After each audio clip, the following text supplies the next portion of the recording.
Muted. I'm muted. Welcome, guys. I don't know if anybody's out there yet, but we are live 5x5. Time to go. I'm going to give it a few minutes and see if the chat fills up. And hey, what's up, Smoking Spaceman? How are you, sir? Good to see you. Good to see you. I was just over on Rob's. I'm running just a little tiny bit late. That happens more often than I let you guys know. But yeah, we're having a great time. No, we're going to have a great time today. We're going to talk about a lot of different things. I've got some stuff to talk about. We've got to obviously we're going to do a breakdown of the stuff that's been going on, the news and all that. But I got a debate tonight. I'm going to be on a panel. It's not really a debate. It's a discussion panel. I'm going to be on with a bunch of different peoples. Hey, what's up, Lost Avarice? 8 people. All right, cool, man. I'll look at Discord in just a few minutes, my friend. I promise. But welcome into the show, Lost Avarice. So we're going to talk a little bit today. We've got some news. We've got some stuff going on, and I'm also going to do some debate prep, which technically what tonight is not a debate. It's a discussion in theory, and it's going to be, near as I can tell, it's going to be the Epstein files. Now, I don't know what we're going to talk about specifically in the Epstein files, but my guess is that it's going to be something in the something to do with why Trump isn't releasing them. I think they're going to talk a lot of different angles, which probably aren't going to matter a whole lot to me. I'm going to just keep nailing down that for anyone complaining about the fact that the Epstein files haven't been released, just remember that Joe had 4 years unfettered to release whatever he wanted to release. He didn't release a damn thing. Welcome in, Mr. Mister. Good to see you. I know you'll have something to say about all of this stuff as well. So we're going to talk about that. We got a lot to cover. So buckle in, strap in, sit down. We got to talk about it. What's up, I1T? Comment. Hey, what's up, Anson Knowles? Good to see you, my man. Good to see you. It is Monday, September the 22nd already, man. It's going fast. If you somehow found yourself here, because you got forwarded or something, well, you've run into the Dayshift put on by me, Grid One, your host. And we're going to be talking today. Honestly, we're probably going to talk a lot today about the swamp and the swamp creatures that they can't help it, right? They think they're untouchable. They think nothing will happen. All of that. You found yourself on your journey? Good to hear.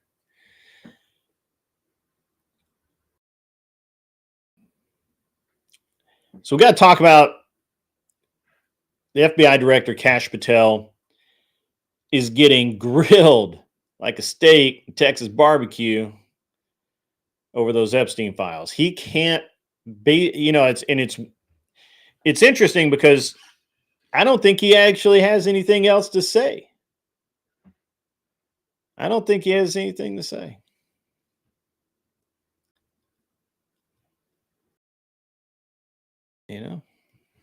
I don't think he can.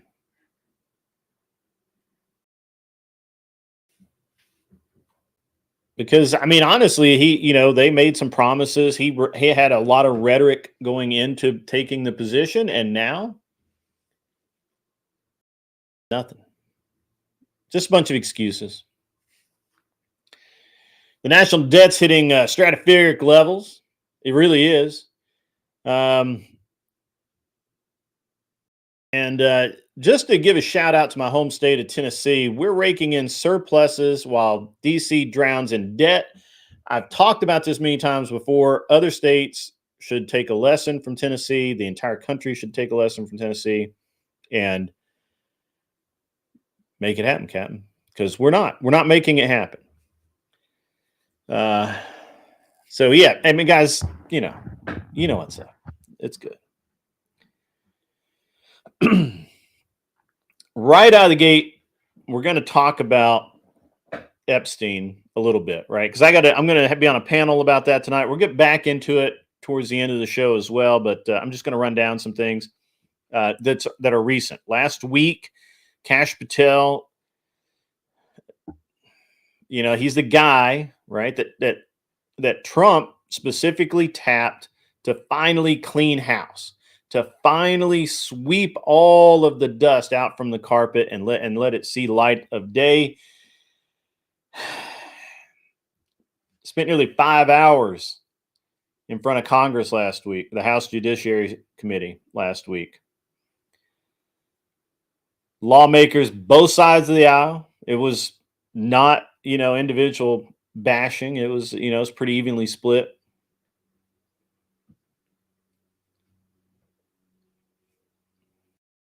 And they basically just hammered him, why the hell aren't those files out yet? Patel keeps saying, well, there are court orders that tie my hands that protect the victims and these ongoing probes. Now, hold the phone here. Senator John Kennedy, Republican, Louisiana, lit him up like a firework on 4th of July, man. Like lit him up. So there's a good quote. If you haven't seen it, go watch it. This issue is not going to go away. And it's not. It's bipartisan fury. Both sides are pretty pissed off about this. Even the Dems are piling on, but I think the Dems really are in the. I think the Dems should be held more accountable. They have 4 years that they could have been pressuring Biden's administration to release these files and didn't say shit. And now the only reason they really want it released, obviously, is because they think there's information damaging the Trump. I think this is dumb. I think this is a stupid point of view because I promise you that if there was anything damaging the Trump in the Epstein files, Biden would have had it released in late 2019, right before the run, or right before the polls. And it's so obviously there can't be anything in there that's damaging the Trump. This is a line of bullshit. You honestly think that when Kamala Harris, whatever the fuck, when Harris was running against Trump, that if there had been even this much of a chance that she could have damaged Trump by releasing some Epstein files, do you think they wouldn't have been released? Mr. Mister is right. Now, of course, nothing Biden did doesn't matter. Did or didn't do, I guess. And those court orders that protect the victims, most of those court orders expired during the Biden's administration and were renewed during Biden's administration. But we can't talk about that. Okay.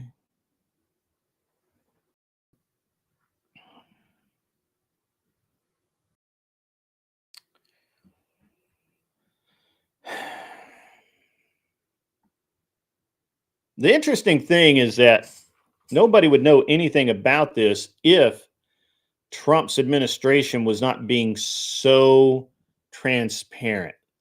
They could hide all of this behind closed doors. They could literally make this a nothing burger.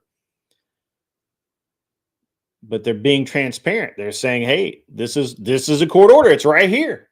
You didn't know that existed? My bad. I don't know. Biden was there. I don't know what happened.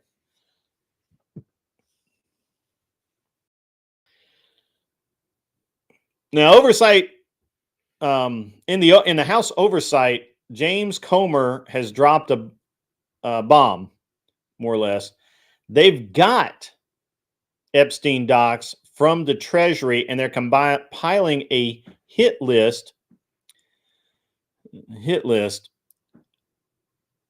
of trafficking victims' clients. Now, see, they've been telling us for years now, 4 years at least, that there was a client list, right?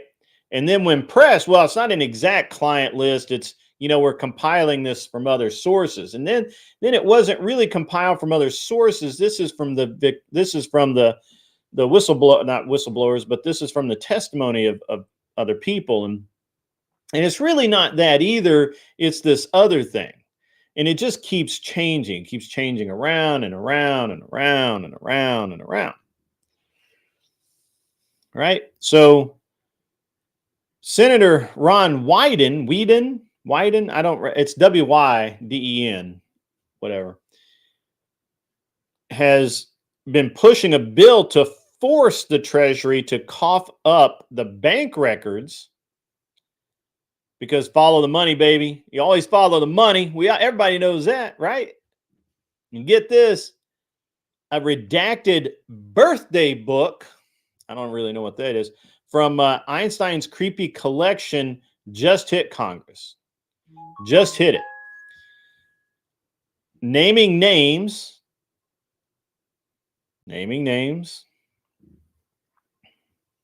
Now, is Trump's name popping up in the old files? We would know by now, honestly, if it had. Hey, what's up, Damien? Long time no see. Long time no see.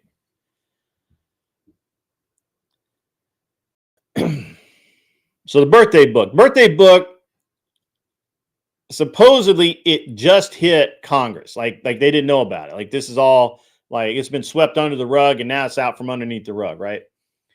And is Trump's name in there? I don't know. I think that's the left's wet dream. I think they go to sleep at night with visions of Trump's name in Epstein files dancing in their head, and it hasn't happened yet. Patel is clapping back on that, saying it's no new dirt. It's just recycled smears. There's no new information. Everything that they have out there, they already knew, and they're just retreading it and making it seem more dark or whatever. That's why, Patel's been saying that a couple of different places. So bottom line, the files are a ticking grenade for the globalist club. And all these guys, girls, whatever, that believe in globalism or globalist world, all of that. Notice that most of the names that have been released have been British. Not all of them, but most. All of the big guy names that have been released have been British for sure. Trump's name, not in any of the lists. None of the witnesses, none of the testimony that's been given so far, even when specifically pressed about whether or not Trump was involved or a part of it, these witnesses have said no. They never heard his name. They never saw him. He wasn't involved as far as they knew. Now, I don't know what to tell you. That's just the way it is. Welcome in, Gorilla Post. How are you today, sir? Yes, everybody please hit the like button. Personally, I think we ought to release them all. Unredacted where possible. The only agreement that I can make, and we'll get into this a little later, but the only place I think that we can that should be redacted is specific names of people who were victims, actual victims. I'm not talking about people who flew to the island and didn't get their money's worth. I'm talking about the actual victim. Other than that, your name's on the list. Release the list. Now, if they don't do that, watch the trust in these institutions evaporate faster than alcohol on a hot stove. Just watch it. Just watch it. It's going to be like Biden's poll numbers. Just nobody will trust these institutions anymore. No, nobody trusts the FBI now. The FBI is a fucking joke. The FBI needs to get their head out of their ass and start doing good shit again. But I digress.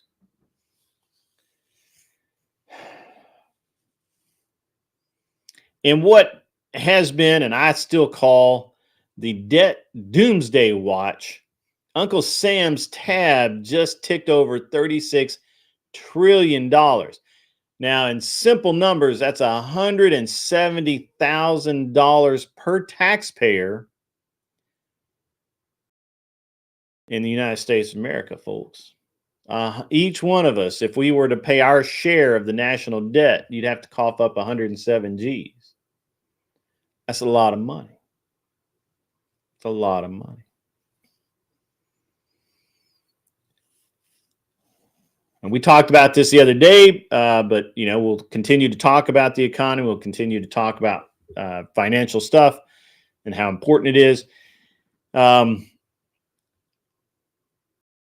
Groceries up 25% since the 2020 election debacle, the 2020-2021 shutdown of the world. The Fed's continuing to print money like it's confetti or wedding invitations in the South. However, currently Tennessee is sitting with a $2.1 billion surplus. Got a copy of that blueprint, DC, and some of you others, California. $2.1 billion in the bank. Just saying. Just saying.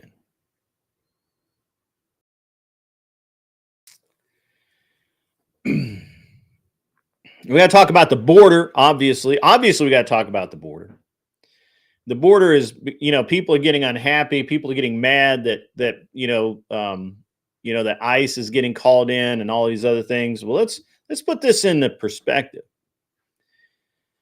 300 plus overdose deaths last month from fentanyl pouring over the welcome mat that Biden laid out.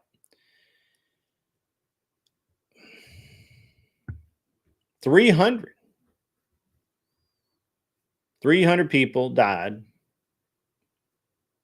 because of fentanyl. It's coming across our borders. And when we talk about, well, what about the innocent people? Well, unfortunately, the innocent people look just like the guilty ones.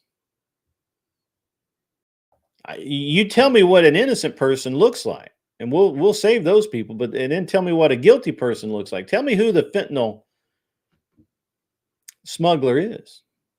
Point them out. We'll take those guys and we'll let the other ones in. Maybe, I don't know. But right now we got one choice, and that is no. You don't get in without being vetted. No, sir.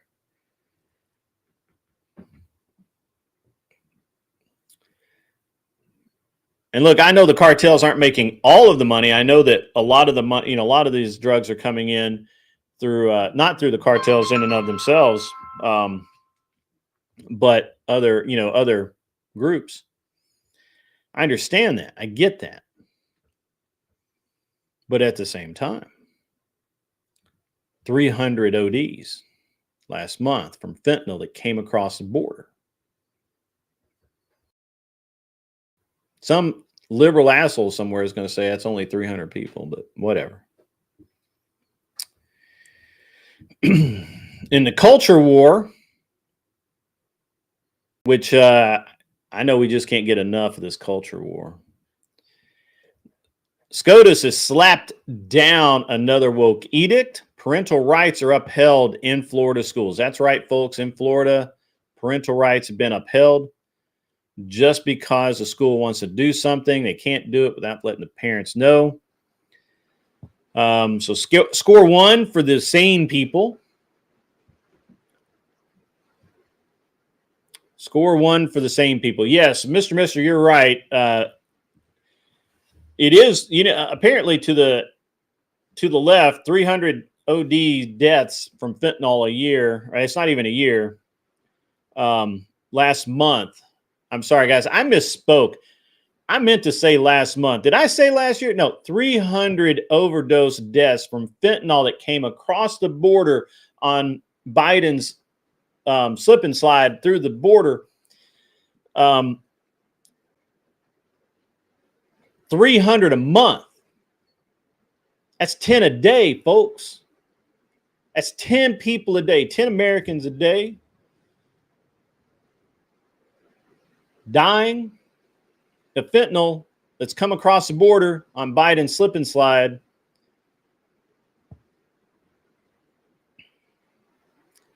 But the left probably thinks that's fine. That's okay. It's worth the votes. It's worth the votes.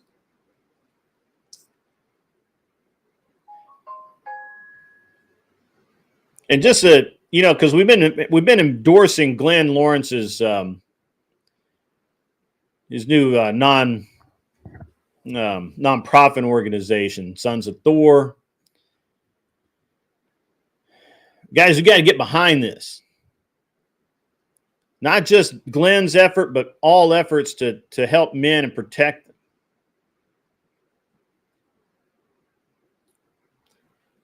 Men's crisis is deepened, folks. Suicide rates are up 40% among vets alone. I know I'm not supposed to say that word, but fuck YouTube. It's what the reality is.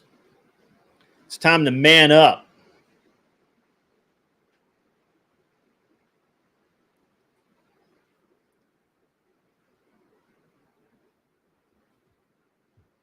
Think about your faith. Think about your family.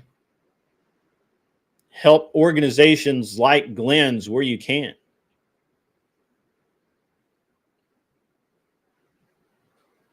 I don't have the link for his not-for-profit debate, or his not-for-profit website. I'm sorry, Anson. I don't have the link. I did have it, but I don't have it just handy. I mean, I do have it. I just don't have it handy.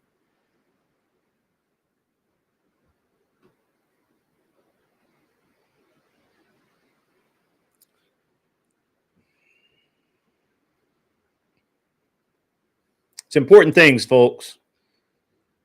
It seems like people who give a lot of money to help puppies, starving children in Africa who aren't starving. They're just thin.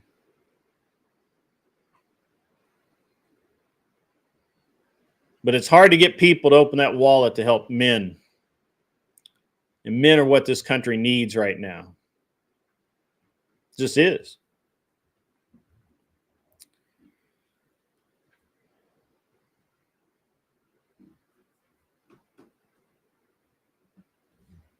Just is. It is sad that that's what happens. It is 100%. 100% never lucky rubber ducky. It is sad that that's what happens.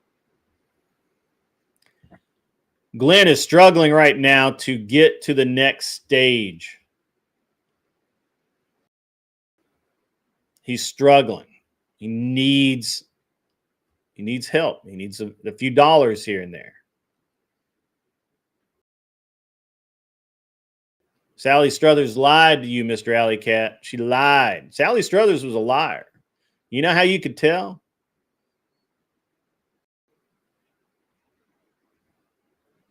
She talked. Click and donate, folks. I really do mean it.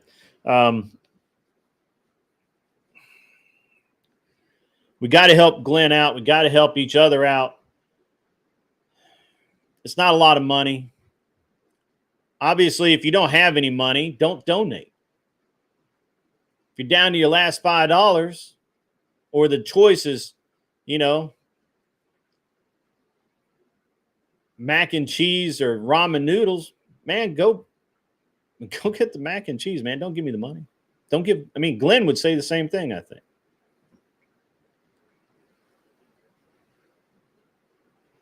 But at the same time, it's important. It is very important right now. We're going to have a guy on next week. I'm hoping. Clay Martin. I'm trying to get going to try and connect this week. Clay Martin has set up an organization that helps veterans turn off the suicide switch in their head. Just turn it right off. And that's something that Glenn's program would help with.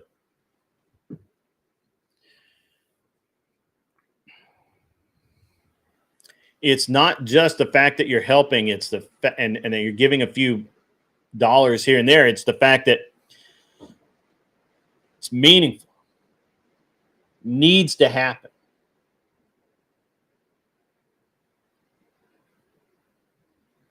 Needs to happen. I went and shot a match yesterday, guys. It was great. I had a lot of fun. It was wonderful. Wonderful. Shot pretty well. I didn't check my scores yet. Let me see if I can pull my scores up. I didn't do great. I got off to kind of a slow start. Missed. I ran by. Did I run by a target? I had a good score on the first stage. Second stage, I ran by a target. No. Second stage did good. Third stage ran by a target. Fourth stage, it was just slow. Just very slow. And then long range, I did pretty good on. We'll find out. Just give me a minute. I'll pull my scores up. See what's up. See how I did. And it was great. I had a great time. I suggest everybody, get a hobby that you're into, and you can do stuff. Makes life better.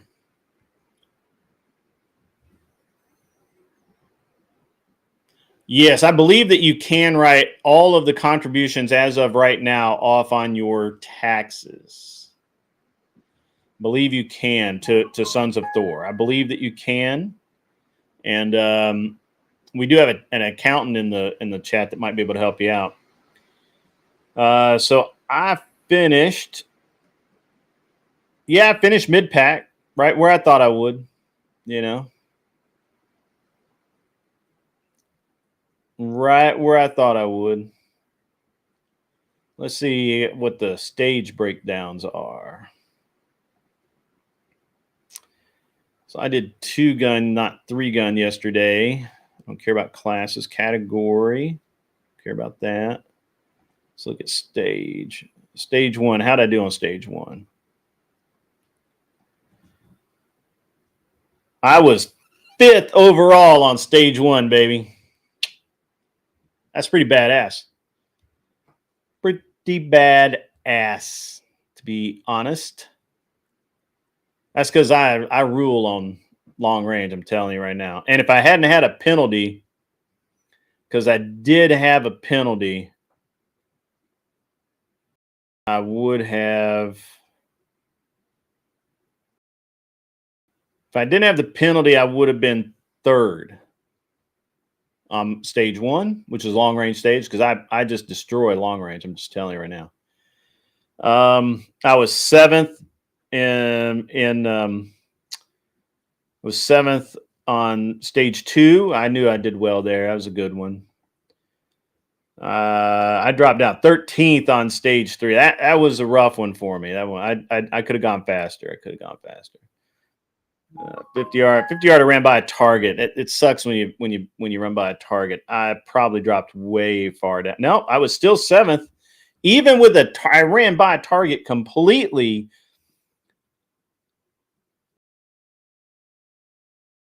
But I was still 7th on that stage. Stage 5. 270. That's where I lost it. That's where I lost it. I dropped down to 16th on the 270-degree stage, but which isn't bad. I just wasn't good. I was just slow. How did I do overall in 2-gun? Let's see.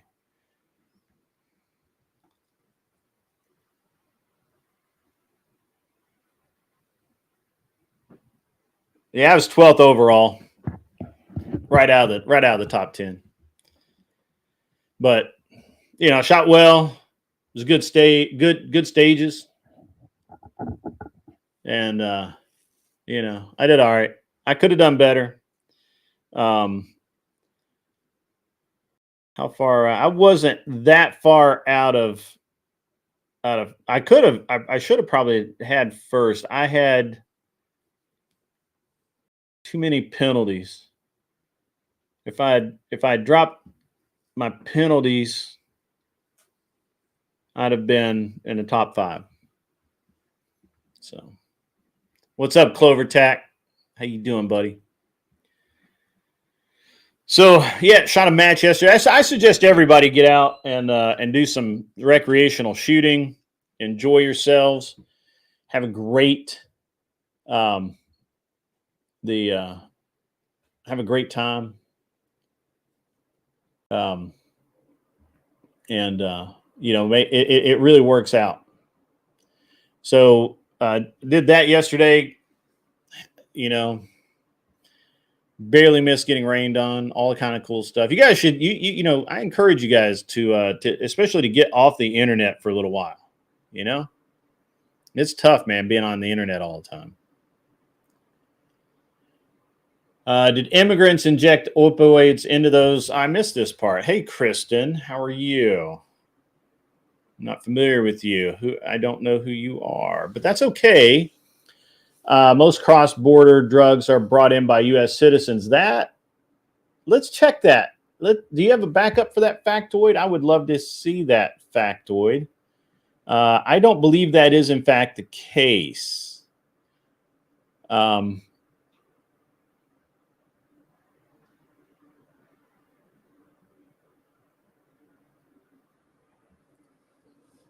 If you don't take that information, how will I guide others? Solid point. Kristen, do you have anything to back that up? You can't post links; the bot will get you, but you can certainly tell me where to find it.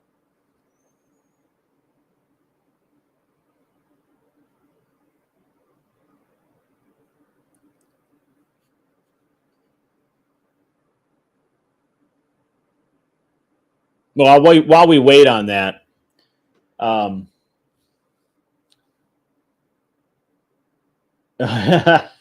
yeah, I should do a segment on that. You should produce that for me. You should get all the clips together, make it happen for me. So, you know, I agree with Clover Tack on that.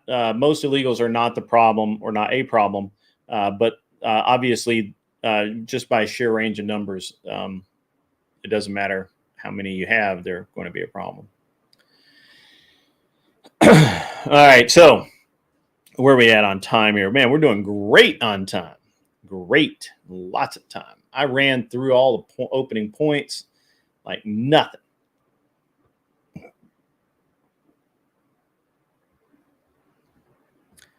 By the way, I get the whole idea that, you know, immigrants didn't inject the opioids into those addicts. I get the point that they did not inject the opioids into those addicts. However, at the same time, if they're not here, they can't be done. You take out even one source, you might save 100 people. Just one source. Take away a lot more sources. Got to start somewhere. Still waiting on that information. I don't believe that that's I don't believe that that's true. But I'm open. Changed my mind. Nukes, good to see you. Good to see you.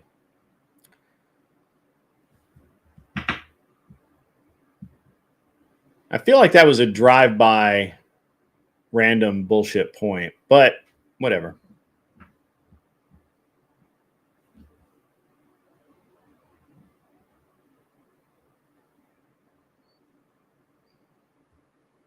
Yeah.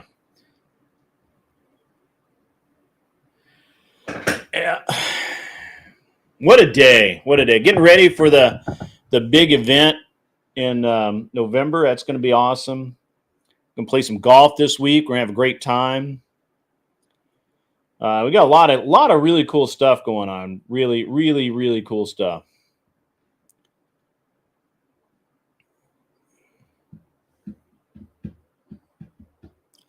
I have noticed that the internet has been very strange lately, but we'll get into that. And also very interesting how you pick the single point of the the 300 dead versus you know, all the illegals that are voting illegally in elections. That's, you know, sorry, my phone's blowing up, guys. I apologize. Got a lot going on today.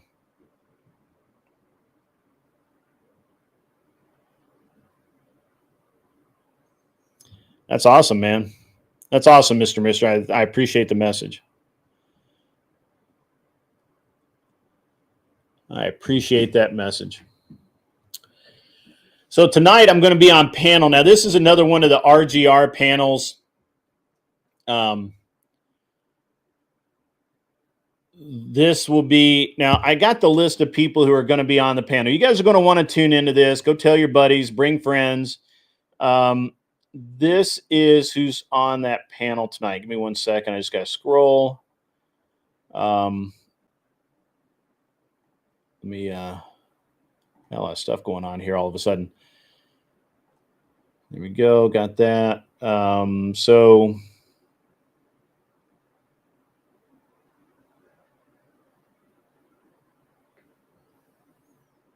where is my, there we go. All right. So here is the lineup for tonight.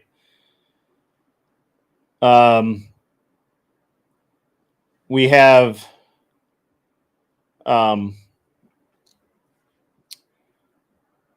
the left, we have She's Right and Logics. I don't know either of those people. On the center, we have Andrew J.D. I don't know that guy.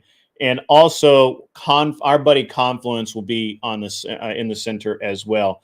Dylan Burns will also be on the left. So on the left, we have She's Right, Logic, and Dylan Burns tonight. Center, we have our buddy Confluence and Andrew J.D. On the right, you have Andrew Wilson, Misfit Patriot, and myself. We will be discussing the Epstein files. Specifically, I don't know that a very specific thing has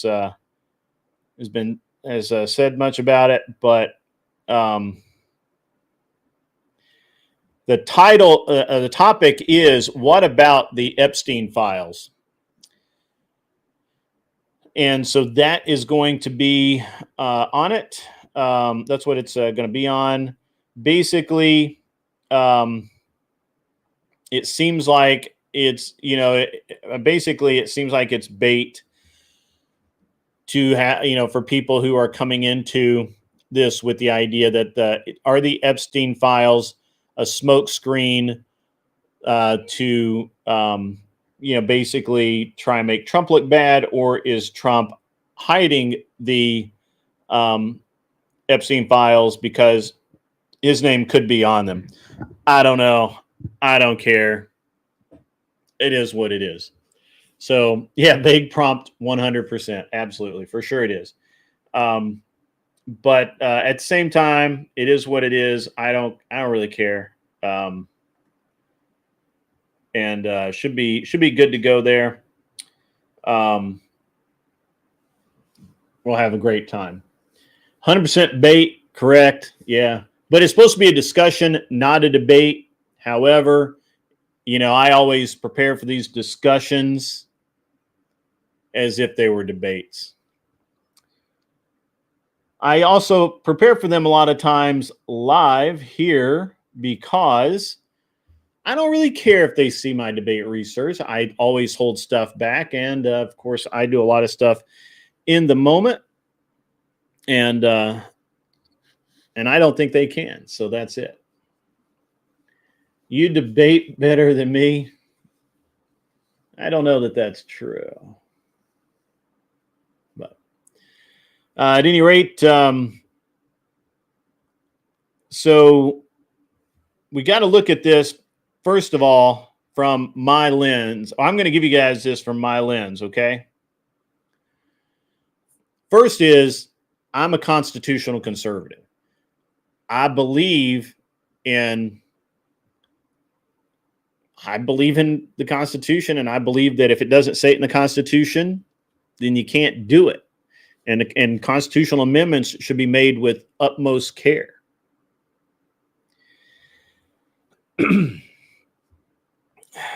So we've got all of this stuff, right? So I said earlier, Kash Patel is facing bipartisan fury, anger, resentment, whatever the hell it is. I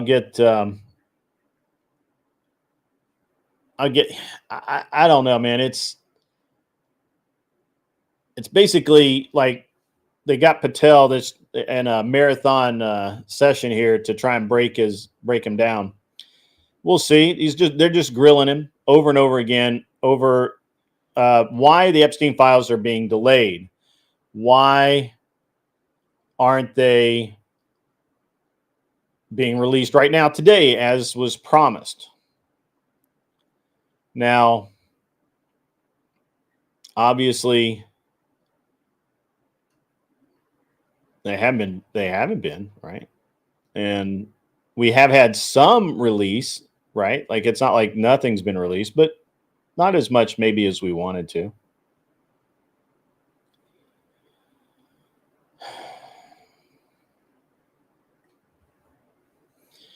So from my point of view, my worldview is anchored in originalism, right? Obviously, limited government, and the rule of law as it's enshrined in Articles 1 through 3 and the Bill of Rights. And the Epstein files, really, my opinion, the Epstein files must be released in their entirety. I've said this before. I don't really care if they are now because I think they're a boondoggle. But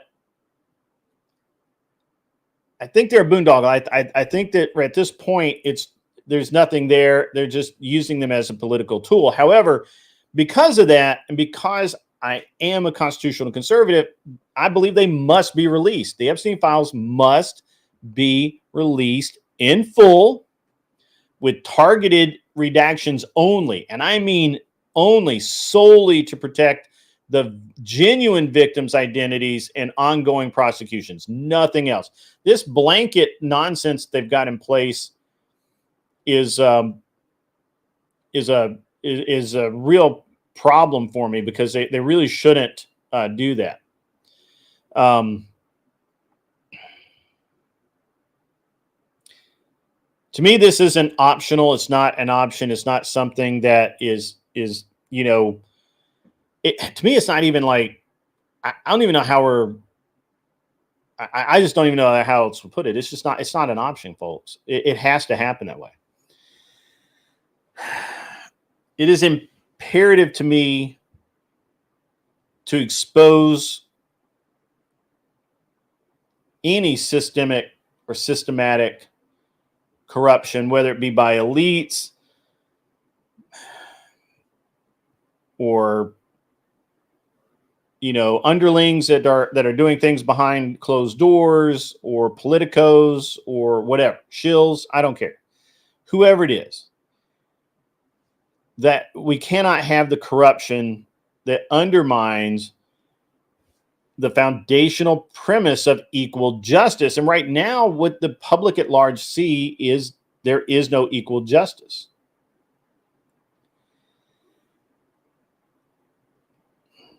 And that would be covered by the Fifth and the Fourth Amendments, or 14th Amendment, pardon me.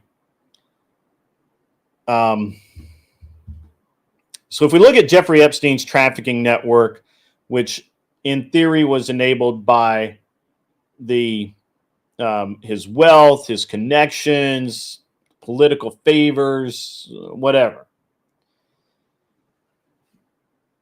it exemplifies the faction dangers that James Madison warned against in the Federalist Papers number 10. Unchecked power lead to tyranny over the common man.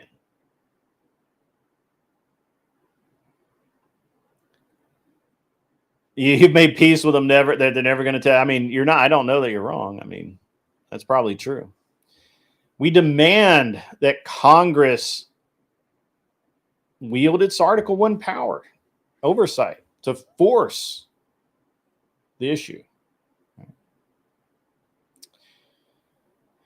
I need to move my monitors around. I keep having to look over here to look at this monitor. At any rate, the problem is, even when we get oversight committees, there's cronyism, there's the fixes in, whatever you want to say. It just is what it is. And it hampers the transparency and prioritizing individual and partisan protections over the protections for the public, right? That we should know things. This is why we should know things, right?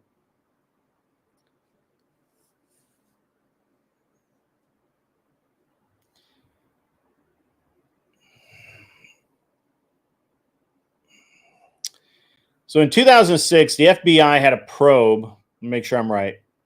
Yeah, 2006. The FBI's probe's original sin, which was a non-lenient. It was a non-lenient, or pardon me, a lenient non-prosecution agreement under Acosta. Yeah, Acosta. Set the tone for this bias, and it basically, they wanted to know who was on the list before they exposed the list. It was bad. Now, under multiple administrations, including Biden's, Trump 1, now Trump 2, everything's being slow walked. Everything's being, the releases of these things it's a trickling of information. And some of it, I think, is legitimate. There is some victim privacy. Sure. Okay. And maybe there's ongoing probes. But I think these are being used as camouflage to conceal and shield donors and allies. And I think that's why you never saw or heard anything really out of it during the Biden administration, because I think a large number of people, whether or not they knew that those people were on the list, they thought they might be. This is actually the more insidious thing, right? So the more insidious thing is when you have a list of people, right? And we don't know who's on it, but we can guess, we can think. And so if we actually release the list, now we know. But right now, we basically have this kind of like moving shield of, well, we don't really know if that person's on the list or not, right? We don't have any way of knowing that. Sorry, I had to turn Discord down. So who knows who's on the list? So now the list of people that are to be protected is very large, because they may or may not be on the list.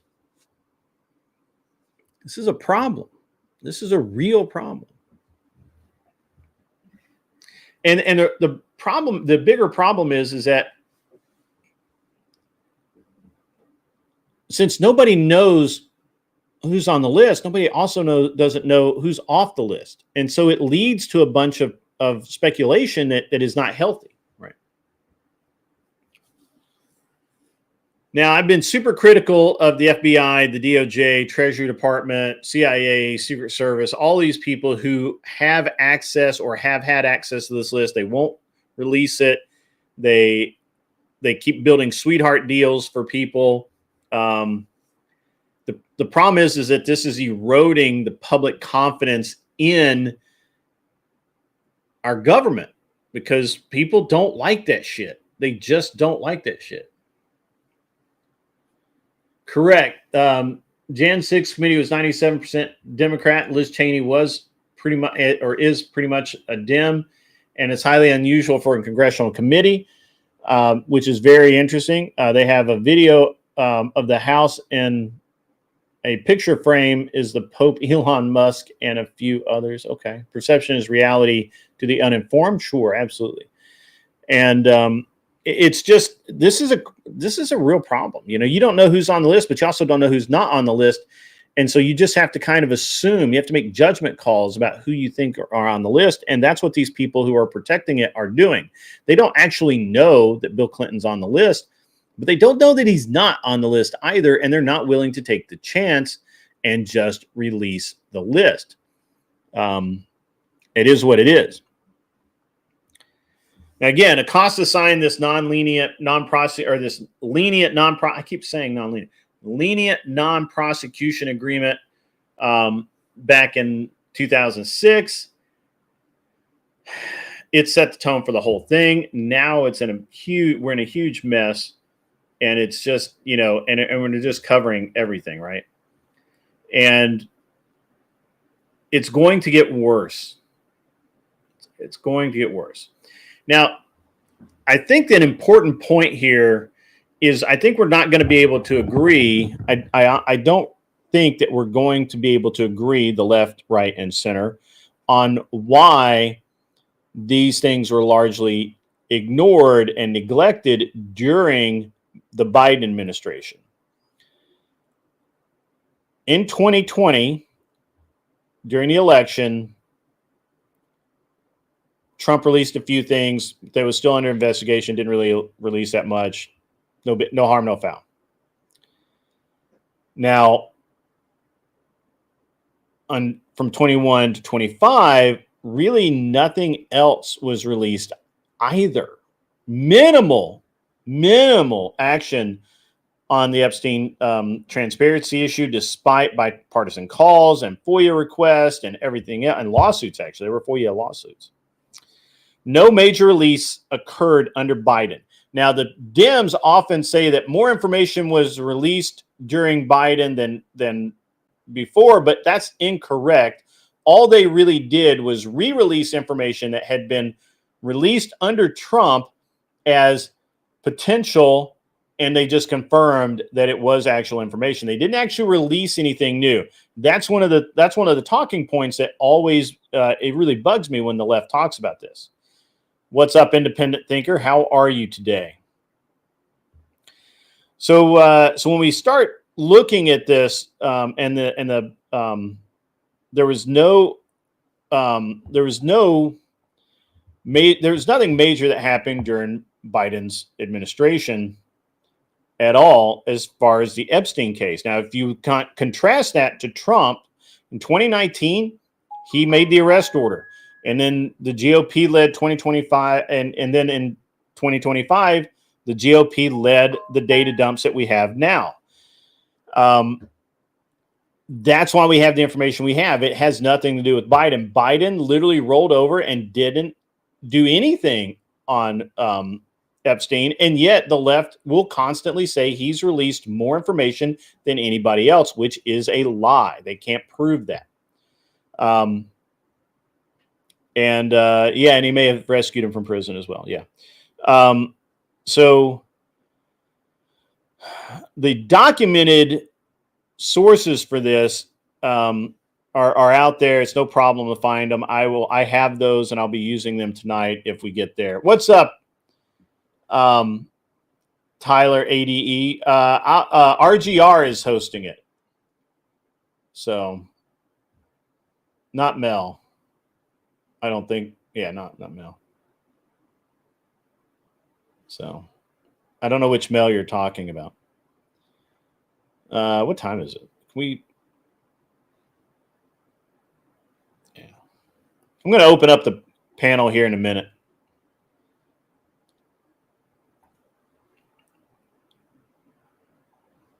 Let me go ahead and throw this in the mod chat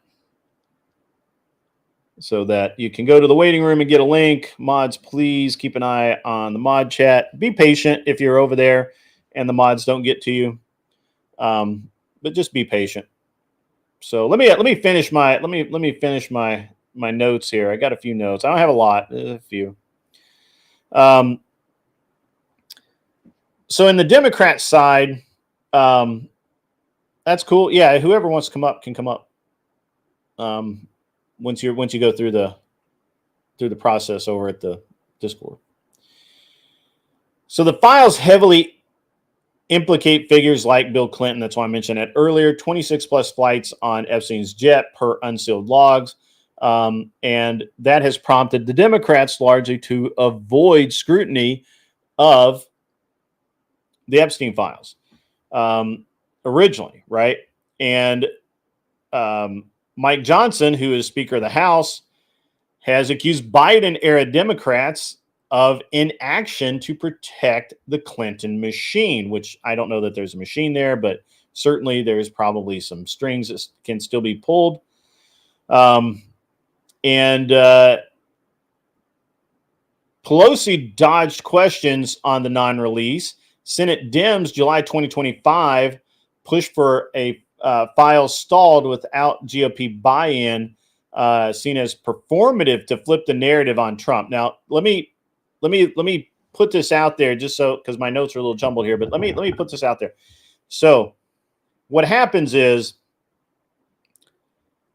Mike Johnson accuses the Biden era Dems of inactions to protect the Clintons and others, right? Then Pelosi dodges all the questions about why they haven't released any, why they didn't really release anything, why it doesn't matter, all that kind of stuff. She just Teflon, dodge all the questions, all of that stuff. Then the Senate Dems in July of 2025, just a couple of months ago, they started pushing for the files that had stalled to be released because they now believe that Trump is somehow in there, right? That he's somehow part of this. Now, remember, the Dems had been stymieing this forever, and now all of a sudden they want it all released. Well, the conservatives didn't buy into it. They didn't, there's and plus there's kind of a way that it needs to be done. And the GOP didn't buy into it, so it didn't happen. And it really looked very performative, just for optics was the way that I think most people looked at that Dem push for any release of information. Now, your rank and file Democrat or leftist or even centrist will sit there and scream bloody murder for hours upon hours about how the left is demanding release of these files and the right is blocking it and Trump blocked it, but they ignore completely the 4 years that they had all the power in the world to get it done, and Biden didn't do jack shit because it was all about Democrats. And once again, as I've said multiple times, here's a problem with this. The problem is that if there was anything damaging to Trump in the Epstein files, anything at all, it would have been released, leaked, hacked, whatever. It would have been put out there in the 2020 election or 2024 election. Guaranteed, 100%. There's no damn way if Camel Toe had any access to dirt on Donald Trump, it wouldn't have been used during the election. And what's more, had there been anything that tied Trump to Epstein while they were already suing him when he was not even running for president, when he was just, an ex-president, and there was tons and tons of court cases against him, the very fact that nobody went after Trump with anything from Epstein actually speaks volumes, because they had total control, and they could have released it if they had it. And that is very damaging to any case that a Democrat's going to bring, because it's simple facts. You can fact check me all you want. Now, the interesting thing again is that really the only names that have come out with proof to back them up has been English. They've been people from the UK, and I don't think that's an accident, but we'll see how it is. So That's okay, Anson. I appreciate you voting for Trump.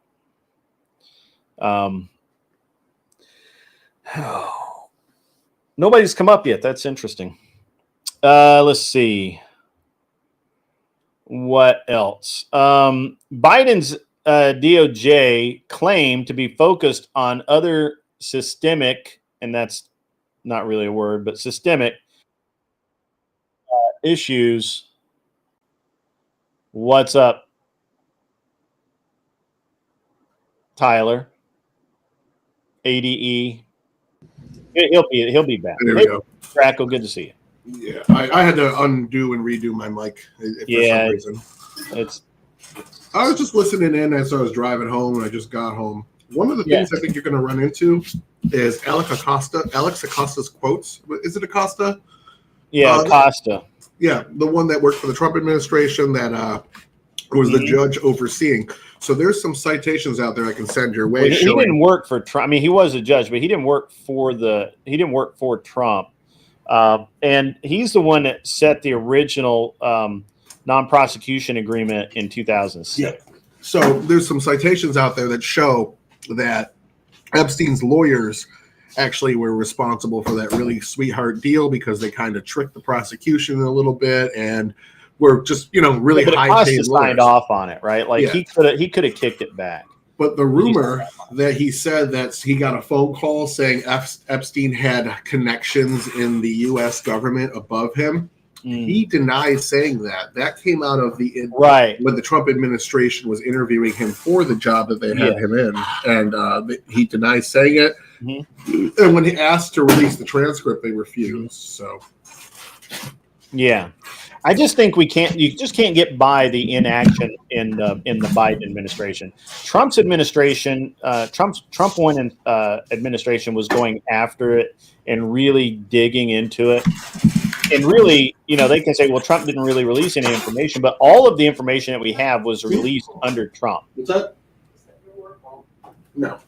I'm just helping out. Sorry, my wife's yelling at me. Yeah, she should. She should yell at you. So you deserve all of it. Anyway, so, when you look at the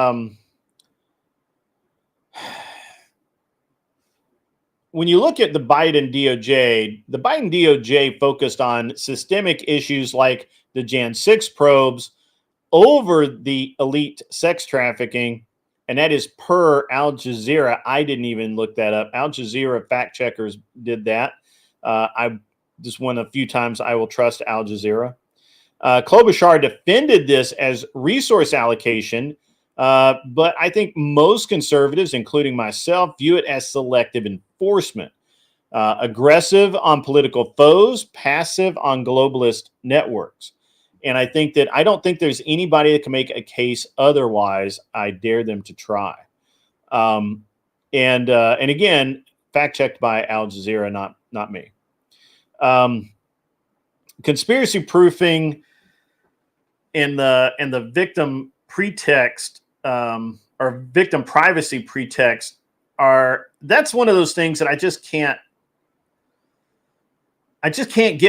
can't make that make sense to me, right? Because this is basically the right wing have a bunch of theories of cover-ups by the Biden and Trump administration.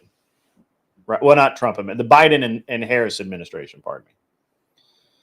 And under the veil of privacy, Victims' Rights Act, and lack of a client list, which was per their own internal reviews, and there never was a client list. There's never has been. There's never will be. And they used all of that to justify the status of saying, hey, these things are private. They need to stay private. We can't do any of this. We can't do anything with this, right? And yet they've ignored records from Epstein's estate. Who went there, who came, went, left, whatever. And the Treasury data, following the money, right? And now they're saying, oh, now we're gonna follow the money. just now. And there's just a lot of like swirling, meandering conspiracies post Epstein's death. You know, whether you believe that was a self-deletion or pirates or angels, angels from the Lord. Who knows? But whatever you believe, he's dead. So what do you think about all that, Tyler? Well, I try to fashion myself as the least conspiratorial person on the internet. It's difficult, but I don't think there was ever anything there from Epstein. I think most people that went to his island were people that were like, wow, this guy's rich and has connections. I want to hang out with him. I don't think Oprah was there engaging in child sacrifice and things of that nature. A lot of it's speculation. I've just been most of my arguments on this have been going through that speculation and saying like there was never any actual ties to the FBI. The agent of Mossad thing comes from him saying something once when he was drunk, a guy writing a book that has zero verification behind it, and that's it. And then Ghislaine Maxwell's dad. Like, right. There's always like no link between the claims and this. Yeah, I think you're 100% right that there was never actually a client list. Who was going to write down criminal conspiracy? Everyone's seen the damn Wire. You don't do that shit. Everybody's watched enough court TV. Yeah, like I don't think there was ever that smoking gun people thought. And like at the end of the day, if you go through the list of people that like during the Me Too movement that were abusive to women, diddling kids, and having wild sex parties, they were all Democrats. Almost. Yeah, that's that is a sad. Diddy, Harvey Weinstein, Epstein. They were all Democrat donors, friends with Democrats. Like you don't see. Granted, you do see conservatives get in trouble for this every now and then as well, but like they're not involved in Bill Cosby. Yeah, man, my camera. I'm buying a new one next month as soon as I get paid. This fucking camera has just had it. Yeah, so and I agree, Grackle, that for an island that was full of cameras and supposedly terabytes of video data, there's no if there was a video of underage kids there, it would have been released. This is my real problem now that I have. So the thing is that the more they investigate, Tyler, the more I think this becomes a nothing burger. Yes, obviously, we know that when he was younger, Epstein was convicted of minor stuff, right? We know that. That's court records. We 100% know that. That was 2003, I think, right? I think 2003. 2006, whatever it was. I think it was 2003, but I could look it up, but whatever. So then it looks like he changed his model. Once he had that conviction, it looks like all the evidence shows that he changed his model. Sure, he would approach these girls when they were 16 and 17, and he would buy them stuff, and he would send them to modeling agencies to teach them how to do makeup and how to dress and how to walk. And the day they turned 18, poof, they're, at all of his lavish parties, they're hanging out with all these very wealthy people. And, who knows what happened there. But at that time, they were all adults.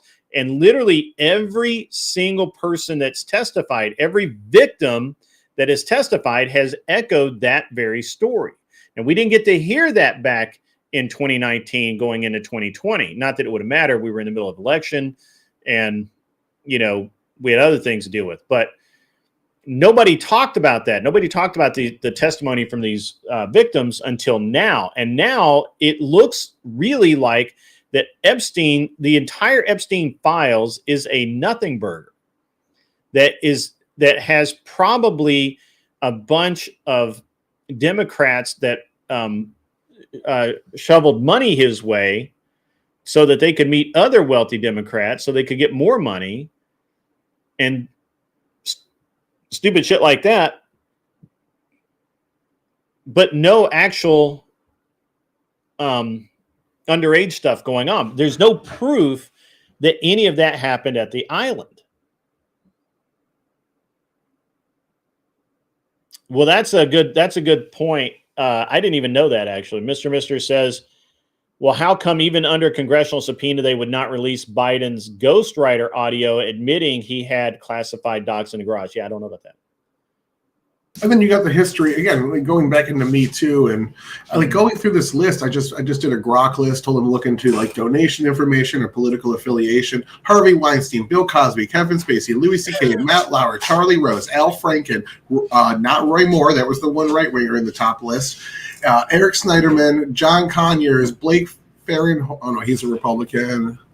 Ruben Kinnoom, Bobby Scott, Matt Well, all these, like, it's Democrat, like all the way down. Sure. Sean Diddy Combs, R. Kelly, Morgan Freeman, all these massive names. Woody Allen, Roman Polanski. If you remember Roman Polanski, he drugged and raped a 14-year-old girl in a hot tub. And then Hollywood stayed on his side for 20 years after that, up until recently they finally started denouncing him. Almost all of these were Democrats in high positions of power that control the institutions. There are a few Republicans on this list, Roy Moore being the biggest one. Roy Moore was like kind of like old manny, like old school current life expectancy, where like guys did kind of marry younger, something you'd see on Game of Thrones. Like, and that adds a whole other wrinkle to it, because Epstein owned the island, so there was no rule of law there, right? And a lot of the countries that he was getting these girls from, they can have relationships with men at 16. Like, that's the law there. Like Germany, I think, is that way. Germany and France both, I think, is that way. So, yeah, I think France is 14, yeah. And I think Romania, on top of that, is also younger, which is why they don't have anything against the Tates, even though he pretty much admitted that. I'm still like, as much as I don't like the Tates, until there's an actual conviction, calling them sex traffickers and pimps and sexual abusers is it's defamation. It's smearing them. Like, it's the same thing as calling Trump that. Oh my fucking God, this camera. Bro, it's dying more and more every day. That's so bad, man. I hate it for you, man. I hate it. A couple days I get paid. I get paid once a month, so. Oh, that's rough when you get paid once a month. It is what it is. It's life. But it's all right. No, it's shit out again. I'm just done with it. That being said, like, if you look at all these sex pests in society, it's like 5-1 the other side, and they all knew it. And they all covered for each other. Epstein was and it's gross, right? Yeah, Mr. Mister is right. It's gross, right? It's gross. Like, I'm like, oh, gross, ew. But it's fucking legal. So now what do you do, right? Are we enforcing the United States laws on French citizens on a private island? What are we talking about here? Like, do I find it detestable? Yeah, absolutely. But when did we annex France? When did we annex Germany? When did we start? You know, when did those companies? Really, I'm. You know, we're going to do corporate takeovers, guys. Not wars are old school. Corporation's going to win, but. It's the same thing as that big ass document I linked to you when you got pulled into that panel last minute. That whole document is like decades and decades of Democrats covering for the most violent groups and actually pointing and saying it's the Republicans that are worse. It's always the other side that's worse. It's always the Democrats pointing fingers at the Republicans, and what they do is they sidestep the issue. I promise you tonight, the issue will not be any of the things we talked about. What it's going to end up being, my guess, is that literally it's going to be, well, Trump just won't release it because his name's on it. It has to be. And my only response is that's fucking possible, because there's no damn way it wouldn't have been released if Biden if that information had existed. Now, if you told me that, you know, Trump went back to back, and if we were talking about this in 2020, sure, I could almost get there for you. But since we had 4 years of Biden, Harris, there's no damn way you can convince me, right, that Biden wouldn't have used it. They were using literally everything. Are you telling me that Pelosi would not have leaked the documents showing Trump having actually been on the island or done something if it existed. You tell me that Pelosi would not have leaked that. They went after Trump for things that didn't even exist. If you just saw another state threw away the charges on their state on the second set of electors in 2020 because there was actually no crime there. But and all the Trump's charges on January 6th ended up going nowhere. He had to completely refile them because they were so broad and vague. They violated the immunity ruling and things like it was just they threw the kitchen sink at this dude. In New York, they took a misdemeanor that had run out of statute of limitations and they used 3 theoretical other violations of law that they didn't even have to prove happened, didn't even have to accuse Trump of, or give him actual charges. They just said he tried to do this. We think so. One of those things was protected by immunity. One of them was that he tried to steal the election in 2016. They called, they said Trump worked to steal the 2016 election by not disclosing this information. Barack Obama's campaign was in cahoots with the LA Times, who bought the tape of him speaking about some Palestinian leader as a friend, and they still haven't released it 20 years later. Well, but even worse than this. So the only defense that you have to, why didn't Biden release it if Trump's name was on there? The only defense is, well, Trump got there first because it happened in 2019. But in 2019, the FBI was still investigating Trump. In 2019, the FBI was not pro-Trump. Literally, Trump, in 2019, if the FBI had had any evidence that he did anything wrong, they would have used it. 100%. 100%. Now, I don't know how verified this is, so you might not want to use it as a point in your panel, but when Hunter Biden's phone was hacked and the information was dropped on 4chan and thus the rest of the internet, it was speculated that Hunter Biden had Joe Biden saved in his phone under the nickname Pedo Pete. Oh, wow. That's nuts. That's crazy. Hey, really quick, before I go too much further, Emmett says, please, Grid, do an invite to your Friday show. Yeah, actually, since I have Tyler here, Tyler, let's see if we can't invite specific people. I would like to get 10 people to debate. I would settle for 7, but if we can get 10 people, that'd be great. Hey, it's Admiral Gibbs. Gibbs, go over to the Discord and pick up a link, man. Go to the waiting room and somebody will slide you a link. You can jump on up here. I'm looking at the Pedo Pete thing was actually debunked. It looks like. Yeah. That's okay. But yeah, tell everybody to be here Friday night, and not everybody, but invite specific people. I'm going to invite Emmett while we're sitting here talking. I want you to invite. I will also, but invite Abe, Dinkus.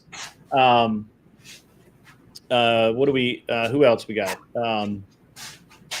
So Abe Dinkus, damn it, I can't think of. People keep messaging. Who else would you think? Castle likes to come. Castle, yeah. Confluence likes to come. The horseradish really wants to make it. He's just got a hard time on Friday nights. He has to set aside time for it, but he really wants to come. Dylan said he enjoyed it, but he just couldn't stay for that long because he's traveling. Who did? Dylan. Oh, yeah. Dylan. That was fun. I'm on panel with Dylan tonight, so we'll see if we can't if I can't push him harder. Yeah, it's hard for him to say because it's like really early in the morning for him. Yeah, it was 7 a.m. or whatever. I'm really surprised Steelman hasn't been on. Beth Mayhew needs to show up. Well, Beth challenged me to a debate on public schools, like a full one. And since we started talking about getting it sanctioned and somebody hosting it, she's been dodging me. Beth is scared. Oh, she's scared of me. I've we can do it on my channel. No, whatever. I mean, this is just all. But she may not want to do it on my channel because last time she did one on my channel, I like critiqued her and she did not like it. So, Clovertack, you have the link. Clovertack is up in the house. What's up, Clovertack? Yeah, man.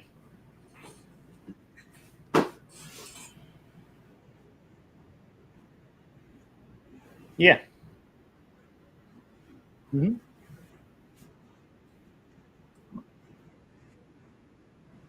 Yeah.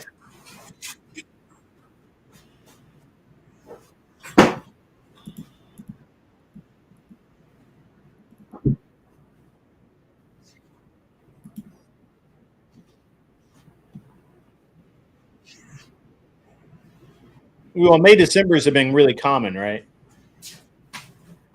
Yeah. I mean, there's literally a term for it.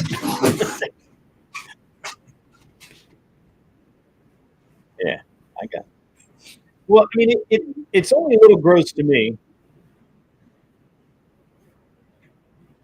So the gross part to me isn't so much the age; it's the pay for play or the idea of pay for play. Right? That's what's gross to me.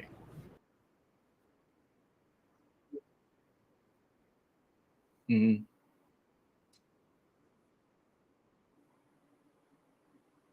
Yeah, yeah, I think so. Um, but yeah, it's yeah. I mean, I think it's gross because to me it's gross because these girls are brought there to be food basically, right? Like they're part of the menu, and you just order a blonde or a brunette or whatever you want, and they bring it to you, right? They bring it to your table.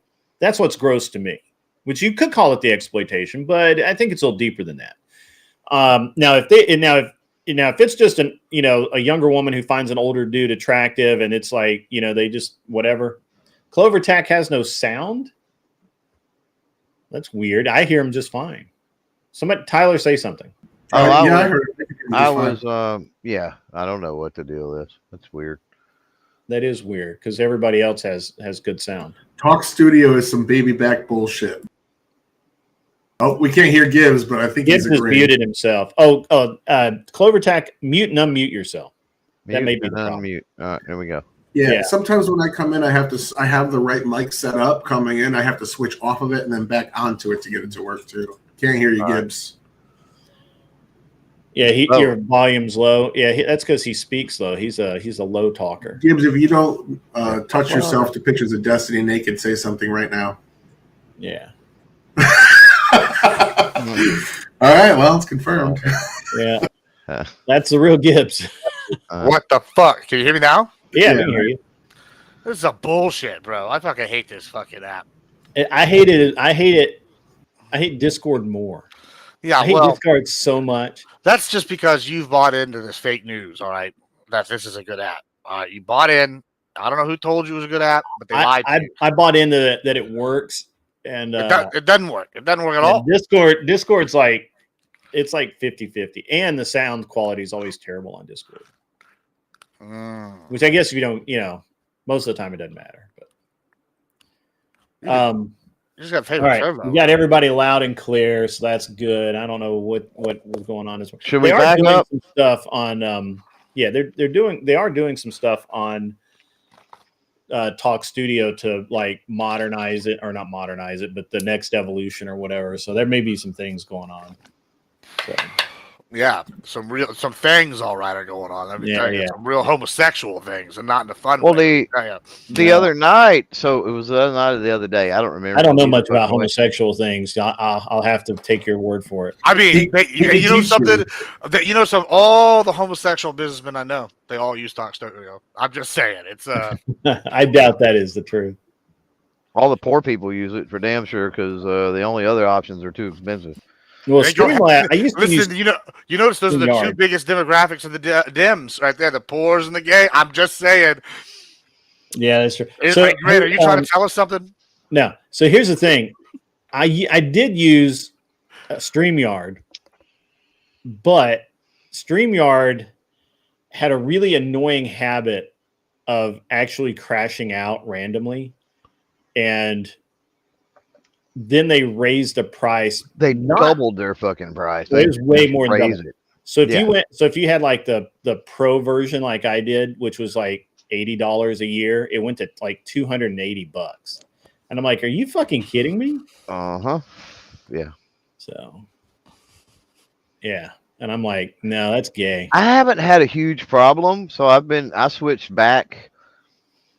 I don't know. I've been switched back to the Streamlabs for, I don't know, maybe like a month. I say that maybe more like 3 weeks, but either way, I'm wondering if more on the panel create more of an issue, because I've noticed something here that I don't experience at all. It's very rarely do I have but one other person when I do my stuff, right? Right. Whereas you have a panel, and more often than not, it's fucking nuts over here because maybe just everybody, talks fucking over me, and so like I'm sitting here talking, and people are just talking over me, so it's like nobody's listening to anybody, and that's very possible with the way some of the panels and stuff get. But then the shit happens like today where you can hear me, but the chat can't hear me. And I'm like, well, maybe that's not what's going on. Maybe the other fuckers on the panel legit can't hear me. It's annoying. That's something. And you use Streamlabs. I use Streamlabs. It's definitely you got something going on here. How you have your settings going on that. Like you should. Those are both like I've had both those problems. Like, and I just fixed a couple things in the settings. Yeah, and that'll fix that. My biggest. Go ahead.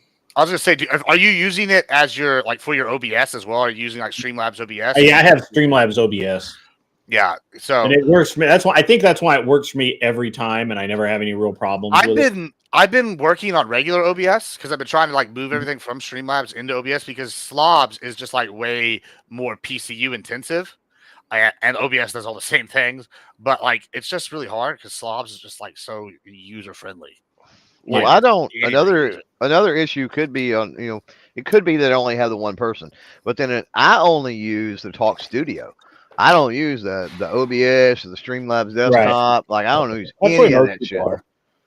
And it seems to work fine for what I do. Yeah.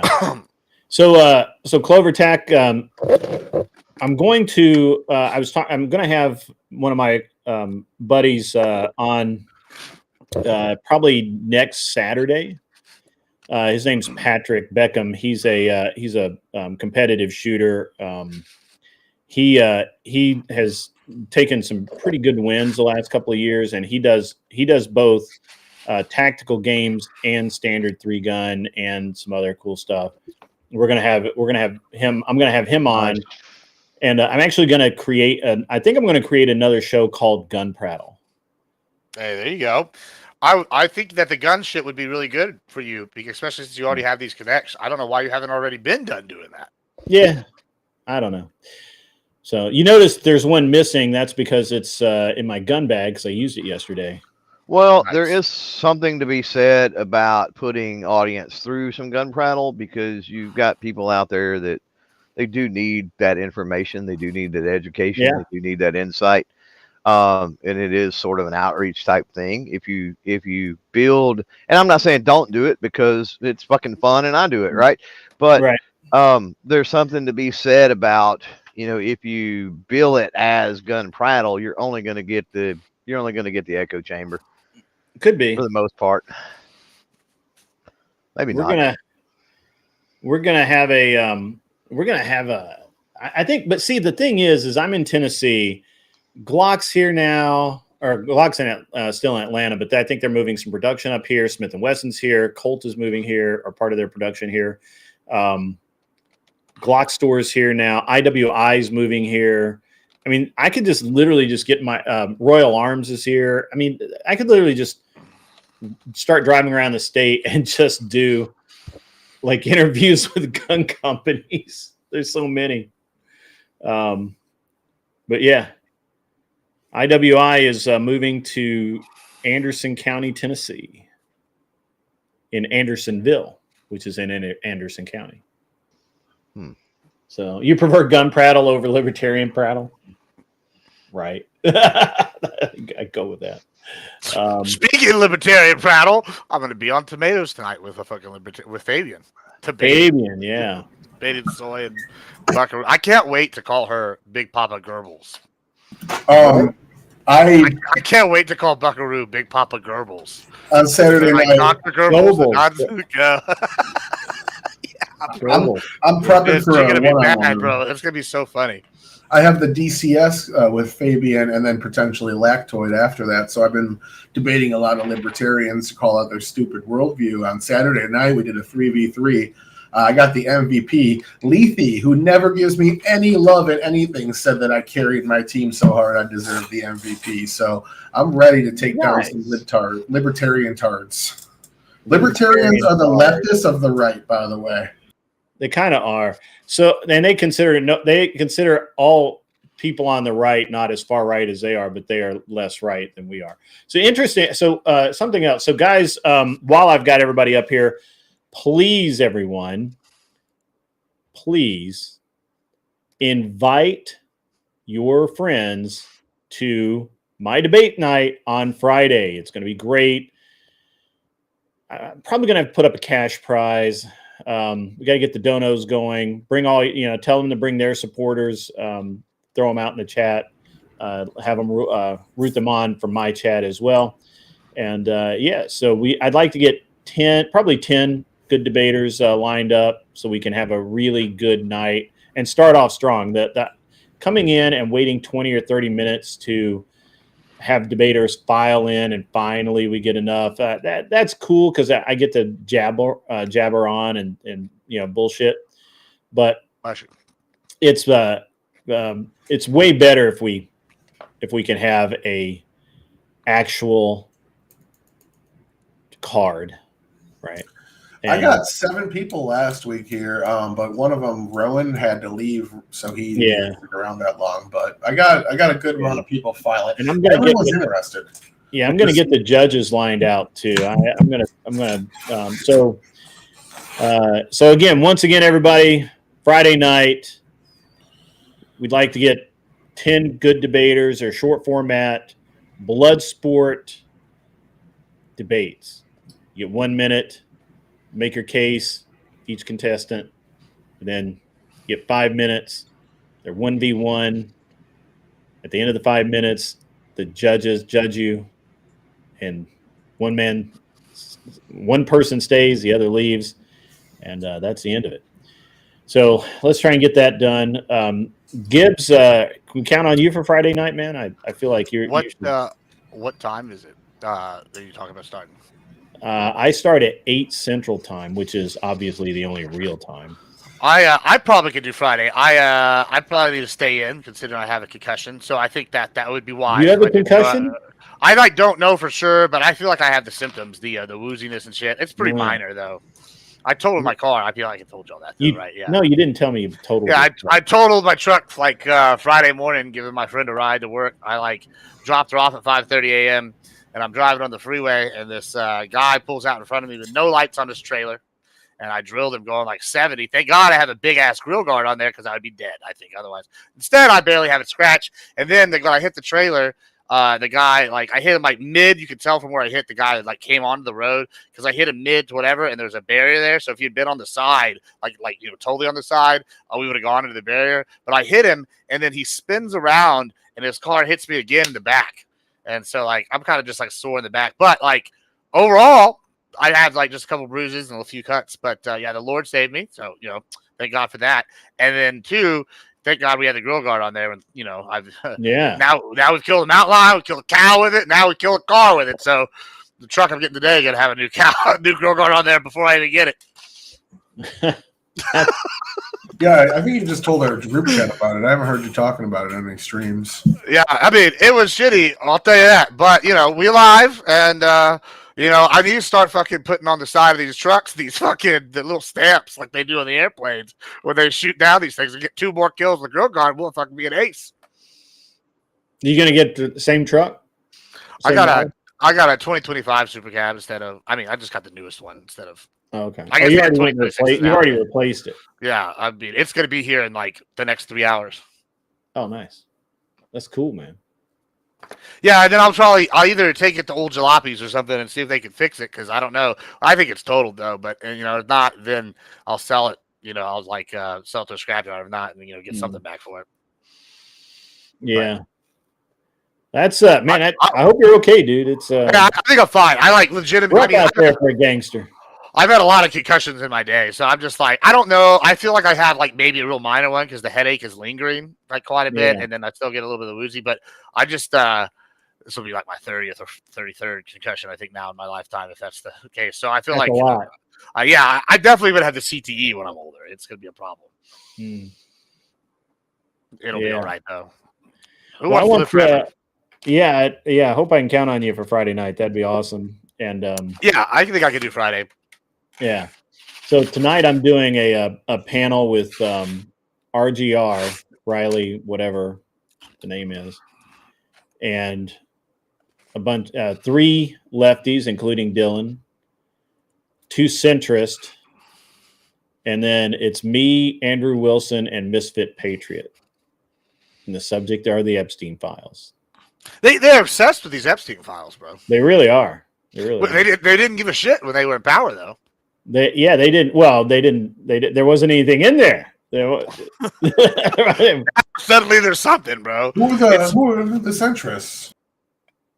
Confluence and somebody named. Fuck. Hang on. I'll dig it back up. Just give me one sec. But they changed Twitch's algorithm quite a bit, by the way. Sorry? They changed Twitch's algorithm, by the way, quite a bit. Really?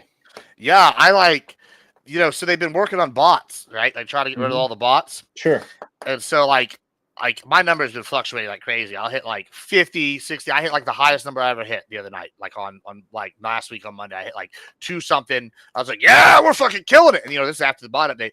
And then like today I'm at 7, but I've had like 8 new people follow me like today, and like which is in like an hour span on time I'm not on. And then like all the people are active chatters.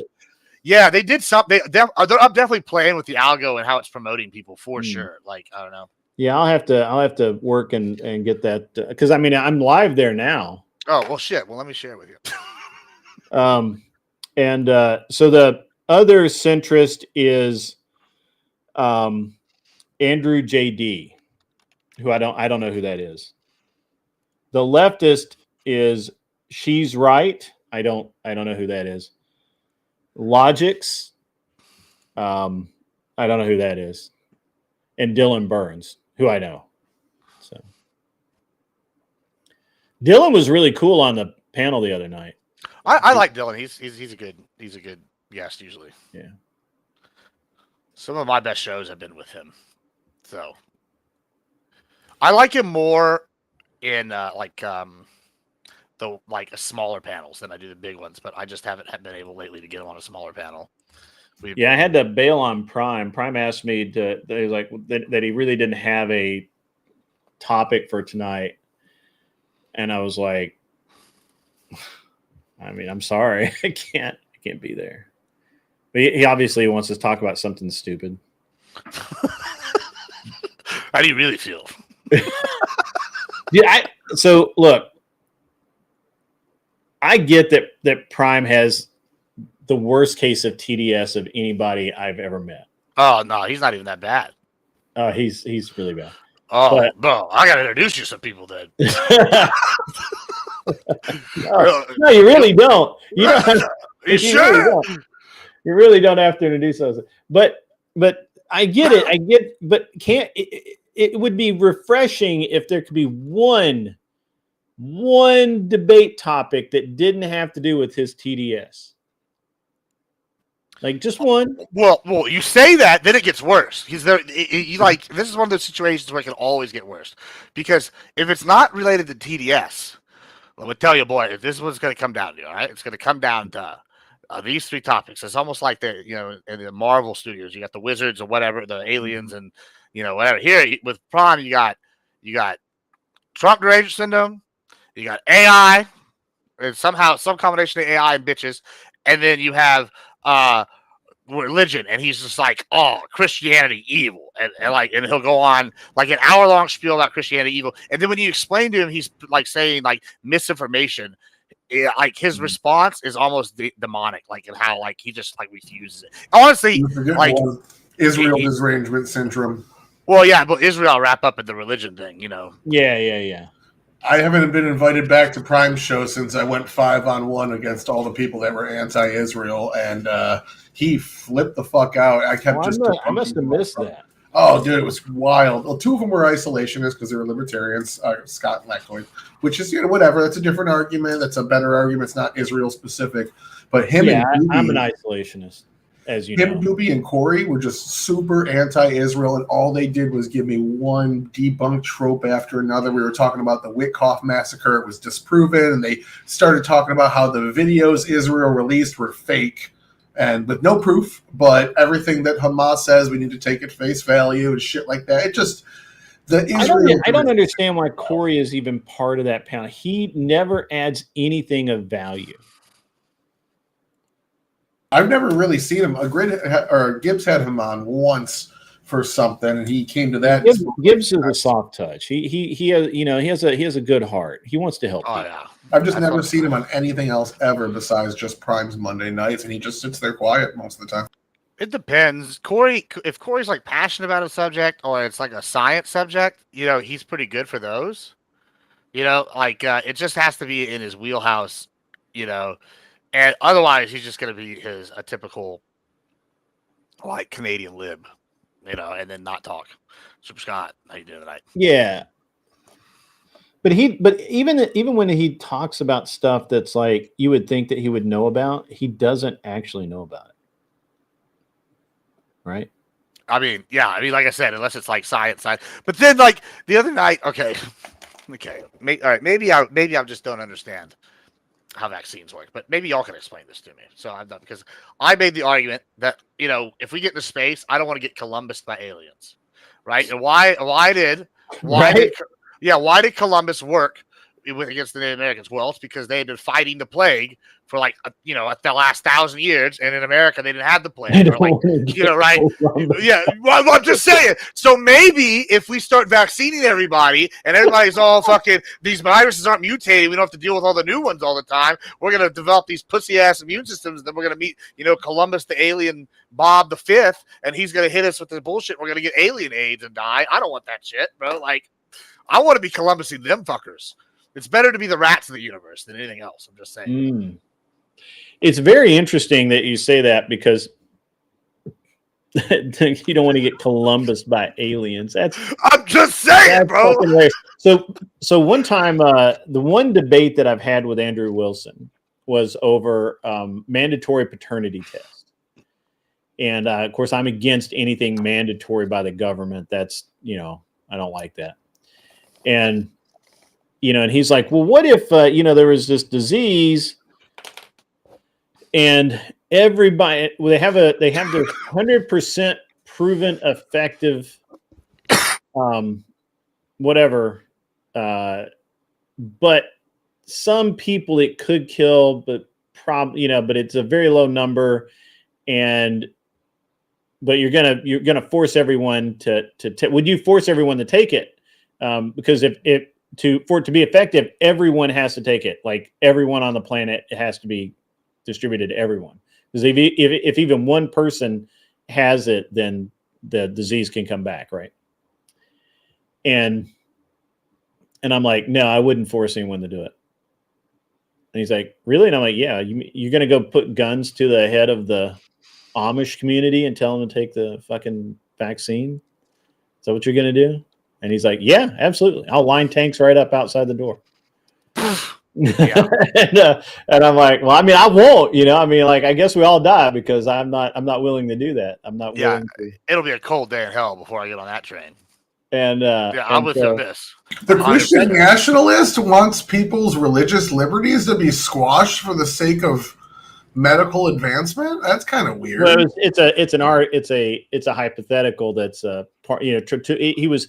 He like a lot of people when they're arguing, and they especially with hypotheticals, they go for the big bombastic thing, right? Like, and just to make it so ridiculous that the average person will just go, no, I mean, I wouldn't put guns to the head of the Amish. I wouldn't do that, and I'm like, no, I wouldn't do it. I really, or whatever. And they said, not even to save everybody on the planet. If even one person's not vaccinated, you got to have it. I'm like, nope, wouldn't do it. After the movie Kingpin, I have a really good feeling about the Amish people. I like the Amish. Kinetic Kel is unvaxxed only because she's scared of new medicine. How about that? Hey, Kel, Wednesday night we're going to have the Bizarro Kel on here. And Bizarro Kel. Oh, have I not told you about the Bizarro Kel? Are you not up to date? I feel like you did tell me about the Bizarro. Yeah, so it's this girl in Kansas who's frying local degen dudes left and right. I think at some point they're gonna put a hit out on her, but whatever. No, let's hope not. Yeah, let's hope not. But I think she's pushing the limits. And dude, some of the shit that she's done is so fucking hilarious. And so she's gonna come on and talk about all of that nonsense, and then we'll talk about her viewpoints on different things. She's super based, and it's like Kel, but not Kel. It's like Kel if Kel were far right. If Kel liked guns, believed in, like all the good stuff. Yeah. All the good stuff, huh? All the good stuff. A lot of spurging. You're not a communist. That's what Anson told me the other day. I know it's probably half tongue in cheek. You're not a communist. Also, anybody, since we're an older crowd here, any business owners, if you ever wanted a payment processing company that stands up for conservative values, my boss is very big on that, especially that whole MCC thing where they try to create an MCC specifically for people that sell guns, even if their main business wasn't guns. My boss was part of the group of processors that fought back against that. So, he'll give me them residuals. That's also one of the business services I sell. Is the credit card process and all the processing stuff. You guys both do credit card processing? I mean, I sell like 28 different business services though. So I mean, I'll do. Yeah. So we're like a whole suite. Yeah, credit card processing is just where the money's at. It's the paycheck, the guaranteed paycheck at the end of the day. I also build websites. We build in-house apps. Yeah. Like I'm technically a programmer. And they hired me for IT because the programming is significantly harder to teach than the IT part. So. Yeah, I'm like basically a glorified, we're like an ultimate account manager. So like, how you have like the helpline, the customers call, or the business corporate people call. We have like, we'll just call their like regional vice presidents and shit like directly. Like, hey, motherfucker, what are we paying you all this big bucks for you to have problems with my company, whatever company kind of thing. So we have like a little jump head. And the more people you get, the more you can bundle them and get better rates from the processor. Thus, you can pass those better rates on to your merchants and maybe charge up a little and make a little extra on the side too. Yeah, like take a loss on one thing and get them a better deal on some like a different service. Like say I want to sell security or something, I'll like take a loss on the credit card process. Well, I won't take a loss, but like I'll get like almost nothing and we'll get it in on a different service or some shit. Yeah. Grackle said your logo is too small to read there, Tyler.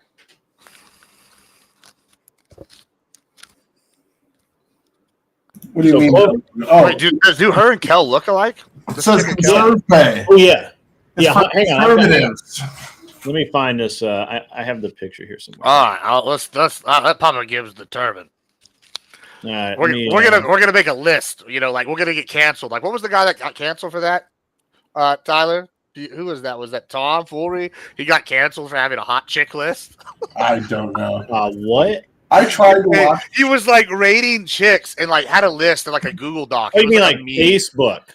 No, no. Well, yeah, I guess they wouldn't survive Facebook. That was Facebook originally. It was like it was. They had the top 8 and shit. But no, he had like just like a doc, and it was like a meme on his channel. Oh, this streamer's hot. I'm gonna put her in my top 5 would bang list or whatever. Like, and it was like I don't know, just 80 girls, and I guess some girls didn't consent to being on the list, and he was like, "This isn't a consent list. This is just who I think is hot list," and they like canceled him for it. Oh, they do look alike.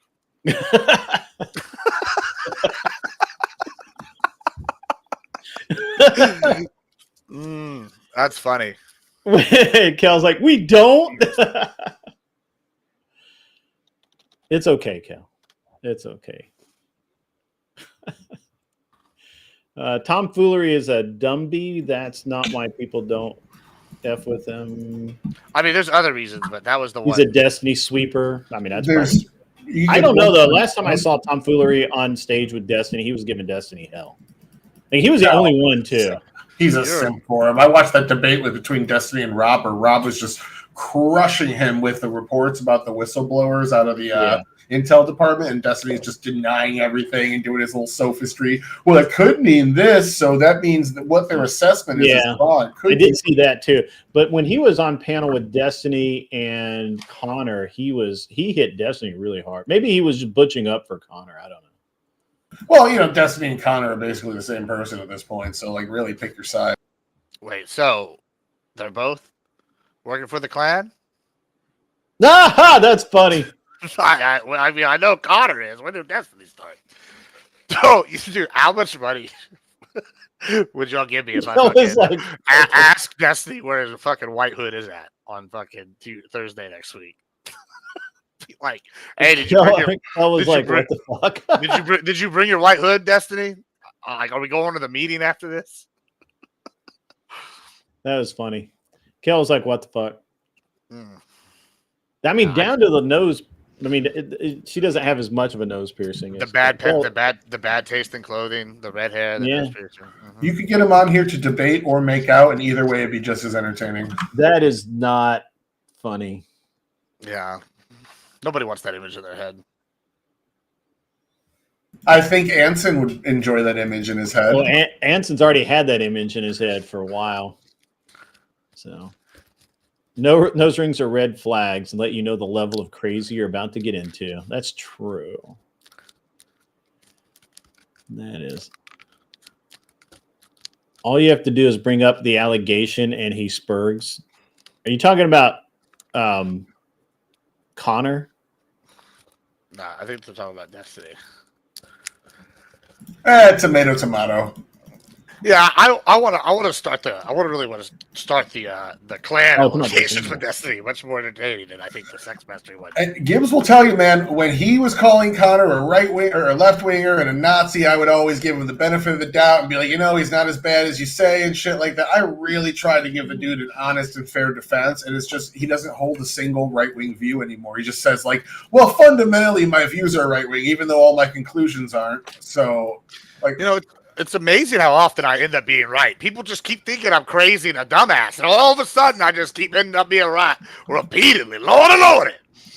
I tried to give him a fair shake, and you know, let the record show that I was as fair to him as one could be. Not Connor. Yeah.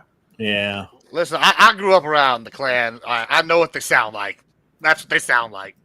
I mean, yeah, that is. He's very I don't know. Anyway, so Clovertack, man, are you gonna start doing any like shooting competitions or anything like that? Anything cool? No, my days on that's over, dude. That's unfortunate. Yeah, I don't have time. Yeah. Unfortunately. But your gun only is doing really well. I tried. I don't know, several years ago, I tried. I'd have to go back and even look. I started doing some Still Challenge stuff. Mm-hmm. I like Still Challenge. It's fun. And, yeah, it just got too tedious with all the other stuff. The going out of town, going to the different shows and other range days and the industry level stuff. And it just got, it got too much of a headache. So. I would like to do some more training. Talked a little bit about that. I think I told you that the other day. So, yeah, I'm of course, I'm really getting ready to talking about training other people, not me doing training. Yeah, right. I'm really starting to gear up to do a full season of 3-gun majors next year. I'm going to do a lot of shooting next year. I need to get with you about how to put the gun content on. And this show's content on it's easy. Yeah, we can do that. Podcast, however you do that. Literally that will take 30 minutes. Perfect. That's about my attention span at this point. Yep. So yeah, but yeah, it's been we've been having a good time lately. This debate or not debate. It's not they're calling it a discussion, and for tonight. But last week's was kind of a debate, but all they wanted to do is relitigate Jan 6, and that was dumb. Of course.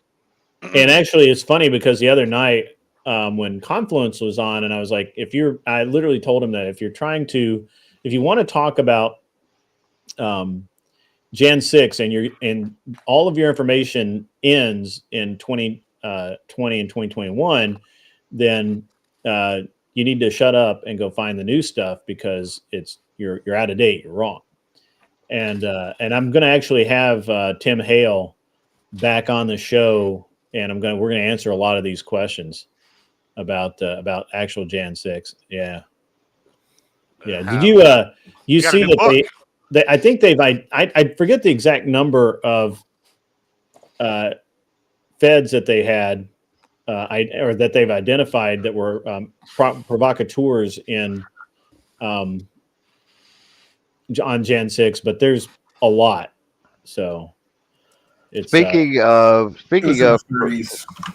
for the provocateurs, mhm. we talked much about Milo surfacing again. I mean, Milo never really went away. He just kind of went and did other stuff. I don't know. So I think Milo wanted to be considered to take over Charlie's role. Yeah, but he kind of came back a few weeks before that. He had a big long interview. Yeah, that's why I said it wasn't like he was gone. It was just that he was already coming back. He was already, I used to be gay and all that nonsense. But I don't know. I think with the way it's going with Erica, I think Turning Point's going to change just because I don't think Erica's has the desire. I don't think she has the desire to do what Charlie did, but certainly that something that was a big part of it. And if I had to predict, they are either going to find someone that can do what Charlie did and kind of, build that back up, or they're going to bring in Steven Crowder, they'll partner with him and let him go back to, because honestly, Charlie literally copied the idea from Crowder. So, and Crowder has the thing, the stuff that he wants to do now, but I think he wouldn't. I mean, I don't think he would mind. And now you've also got like the guy from Fresh and Fit. I can't think of his name right off the top of my head. Myron, thank you. Yeah, he's doing the college stuff too now, but he's not as good as Charlie was. Well, I don't think any of those are as clean as Charlie. So I feel like what you're going to see is see somebody within the program, and there's hundreds of thousands of people. Yeah, I think Crowder. Riley Gaines. That's who they're grooming.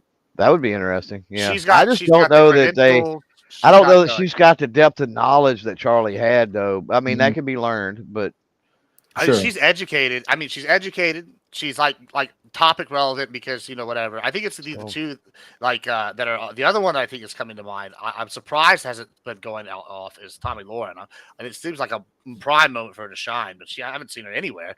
But I think it's gonna be Riley Gaines. They've had her front and center on almost all the stuff lately, and then she's been on Peers a lot of times. She's been on a lot of these other programs. She's like media trained. Yeah, but she's not young. She can't do what Charlie did. That's a problem. And so I put a little bit of thought into this the other day, just kind of like, gaming it out. And I thought, they've got Officer Tatum. He comes on, but he's really good in a very narrow sphere. And I just don't think he can do it. I think that's the biggest thing I see. So I've seen some, and I've never seen it before, but obviously the way the algorithms and all are working, it's everything is Charlie, have been for the last week, right?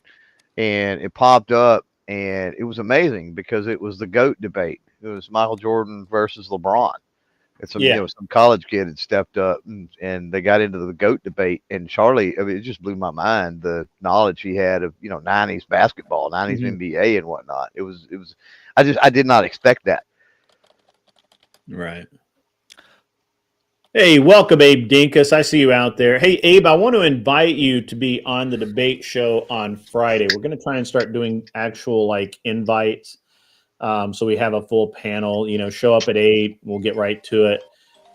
We'd like to have 10 people. If you know some people that would maybe, want to show up and join, let me know. And my buddy Tyler and Gibbs are going to try and, reach out to some of their people and bring me some leftists and some centrist and all those guys. I think I got 2 others that have never come before. I did a debate with a guy named Indian Jesus on Jake Var the other day. Oh, I know that guy. Yeah, I know that guy. He's interested, and another chick. Wicked Wally, you need to show up too, buddy. I think Kel, I met her Kel, you need to be there. Through Gibbs. Her name is Lil Herb. She's a little girl that wears like has like cow costumes, and her chair's a cow. And either Wick or Gibbs I met her on, and she wants to come too next week. Okay, that's awesome. So I got some people. I'm trying to reach out to everybody. Last time I sent out about 50 DMs, and I got a lot of shit back. Non-smoker wants to come. It just hasn't worked out yet. He's a communist. Right.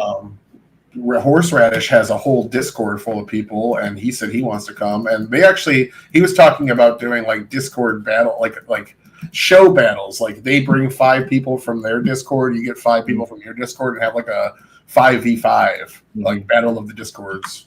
Yeah. Oh, by the way, while I'm thinking about it, because I know that I haven't, some people haven't actually heard about this. Last Wednesday, I got an email from the venue that I had leased for my event, and basically they basically said that they couldn't do it. That they basically, I don't know how to put this. That they man,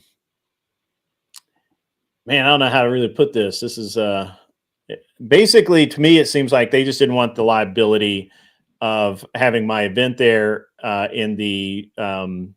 since we are very much kind of doing the same thing Charlie did. And I think probably they talked to a lawyer or something and said, yeah, it's probably not a good idea. And that's what happened. And so they canceled on me.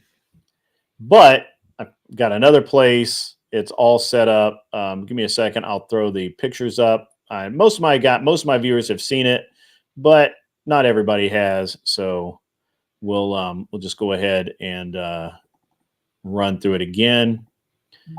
Yeah, it's gonna be cool. It's gonna be a great event for, it's just gonna be a great event. But it was very annoying that that did in fact happen the way it happened. So here's the new venue.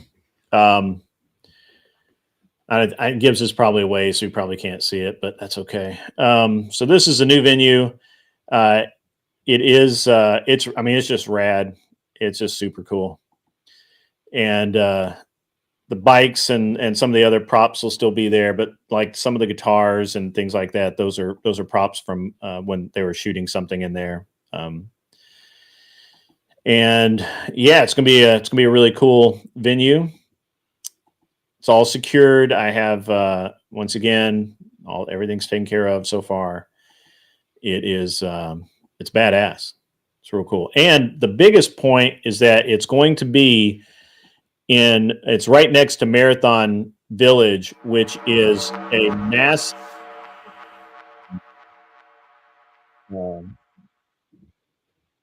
it's a massive venue or a massive building, whatever, in Nashville that has, for a better word, it used to be an automotive manufacturer. Now it's a bunch of shops. You may remember Antique Archaeology, which was a show on Discovery a few years ago.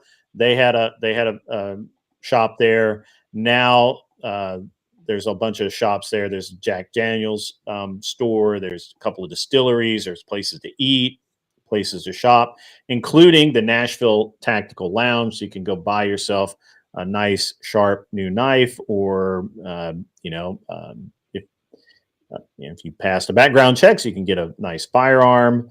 They sell suppressors. They sell all kinds of cool stuff, and it's just a really, really cool place because you don't have to stay over here at my event all the time. You can walk over and hang out at the Nashville Village and come back, and it's gonna be really cool.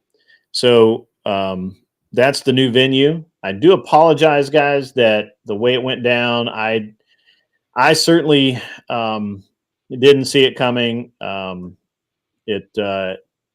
It was just, I mean, really out of the blue, like really, absolutely just.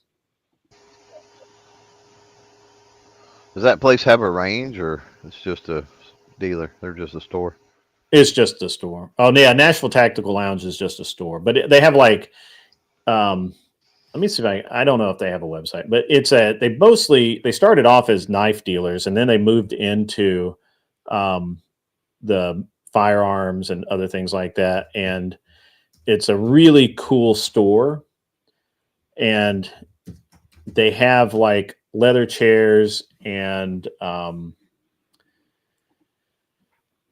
They have what looks to me like some really expensive liquor, and it's pretty cool. Also, based on what you were saying, I reached out to Rob. He said he'd be down to do a 1v1 in person. We just can't find a subject because right now all the big issues in politics, I agree with the right on. The left wing is more violent. Troons aren't real. Which Rob? Noir. Oh, Rob Noir. Okay. Yeah, you guys are saying it one day. You guys should debate in person while you're there. Yeah, you should. Right now, the 45% of me that's GOP or right wing is pretty much leading the reins because Democrats are acting so fucking crazy since they lost the election that I can't sympathize with them on anything. All my normal left wing views are like going to the back burner to be complete TDS retards. Yeah, that's kind of how that works. So yeah. Moved further right, do you think? Have you moved further right? Sorry, I'm playing Dota. I got it on mute. No, I don't think I have generally. I'd say still at the end of the day, I would consider myself left to center. If you watch my Thursday night second debate, there's no question in anyone's mind that I'm left wing. But no, it's just I don't like the Democrat Party more than anything. I think they abandoned their original mission. That's why Trump's winning the working class. That's why Trump's doing all these anti-Reagan things. I wish Democrats would have done. So I'm actually happier with Trump because I'm left-wing and Trump's actually doing what Democrats said they were going to for decades. Well, the reason I asked that, and there wouldn't be anything wrong if you had said yes, that doesn't mean that you crossed that middle of the road fence, even if you did move to the right. But the reason I asked that is, there are those of us on the right that feel the same fucking way about the Republicans. So. Oh, yeah. Right now, for the first time in my life, you're seeing Republicans advocate against trickle-down economics, free trade, and using three-letter agencies in a way to kind of hurt their enemies, where in the past it was the opposite. Like, Democrats, for the first time in my life, are now saying that they want to dismantle all these three-letter agencies. They sound like Rick Perry in the 2012 debate. It's fucking crazy to me. So we're kind of in a political mix-up. I would argue that Trump has moved the party left, and that's kind of why I like Republicans more right now. I think what happens with Trump, you got to realize that the vast majority of people are not as plugged in as the vocal people that are online. Sure. And, for a long time now, you've had 10% on one fringe, 10% on another, and 80 in the middle. At least, that's an anecdotal thing a lot of people throw out there. And I believe there's some truth, whether that percentage is correct or not, to that, it's the people in the middle. And I think Trump just appeals to the people in the middle, not on, both the fringes hate him. That's almost a given.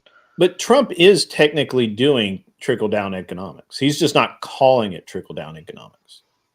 In some ways, yes, but in a lot of ways, like the tariffs especially, and the export taxes and things like that, these were things that Reagan and Reaganites are extremely against, and he is pushing back against them using mechanisms that left-wingers have loved since the 1890s when there were actual socialists leading like two states and masters of unions and things like that. Like socialism and tariffs have gone hand in hand in the United States for 100 years.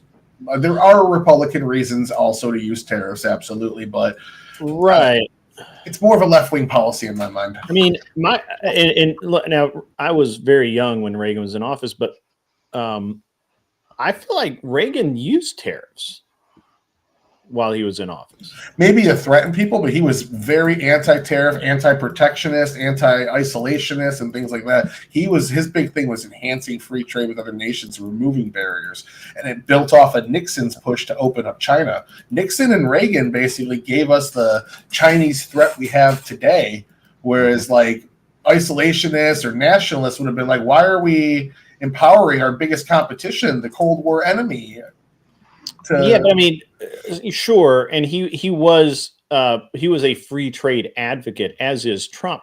So this is what's interesting. Trump is a free trade advocate, in my mind, very similar to Reagan.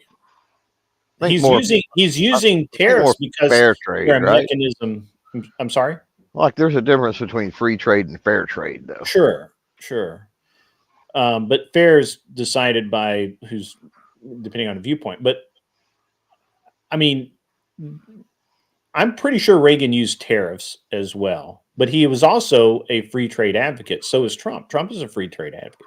He doesn't have any, he wants free trade, but he wants also fair trade. He doesn't want the United States hampered in the world marketplace, and I believe Reagan would agree with that. I don't understand. That's the right I don't think that you can. I think that if someone is maintaining that Reagan would disagree with Trump's policies, they just simply don't understand Reagan's policies. Well, and you got to be able to sell that. You got to be able to sell that to the American people, right? And so again, the ones that are plugged in is great, but that's not the majority. So you can spill it as clinical, and everything else, which I think that was a lot of Reagan's, a lot of drawback with him in a way, but on this subject anyhow. And so, and the vast majority are not. But then Trump comes out, and this is one thing about Trump is just the way he communicates. And don't get me wrong. I mean, there are those that like he take offense and he's crass and. Does he say things that can be, whether he meant it or not, can be twisted one way or another? Absolutely.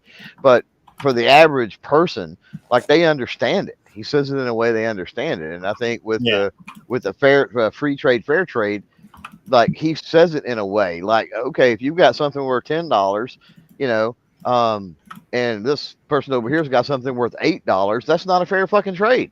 Right. And like, once you explain it to somebody like that, they get it. Yeah, I just did a quick and dirty search. So, Reagan did impose tariffs. These included 100% tariff on certain Japanese electronics in 1987 after Japan allegedly violated a semiconductor trade agreement. Gee, that doesn't sound familiar at all. Automobiles. He negotiated voluntary restraint agreements with Japan to limit car imports in 1981, hoping to prevent more extreme protectionist legislation from Congress. Sounds like what Trump just did. Steel, footwear, and lumber. Reagan's administration also restricted trade in other industries. Now, Trump has gone for national and not industry-specific tariffs, but those are the things that we buy from those countries.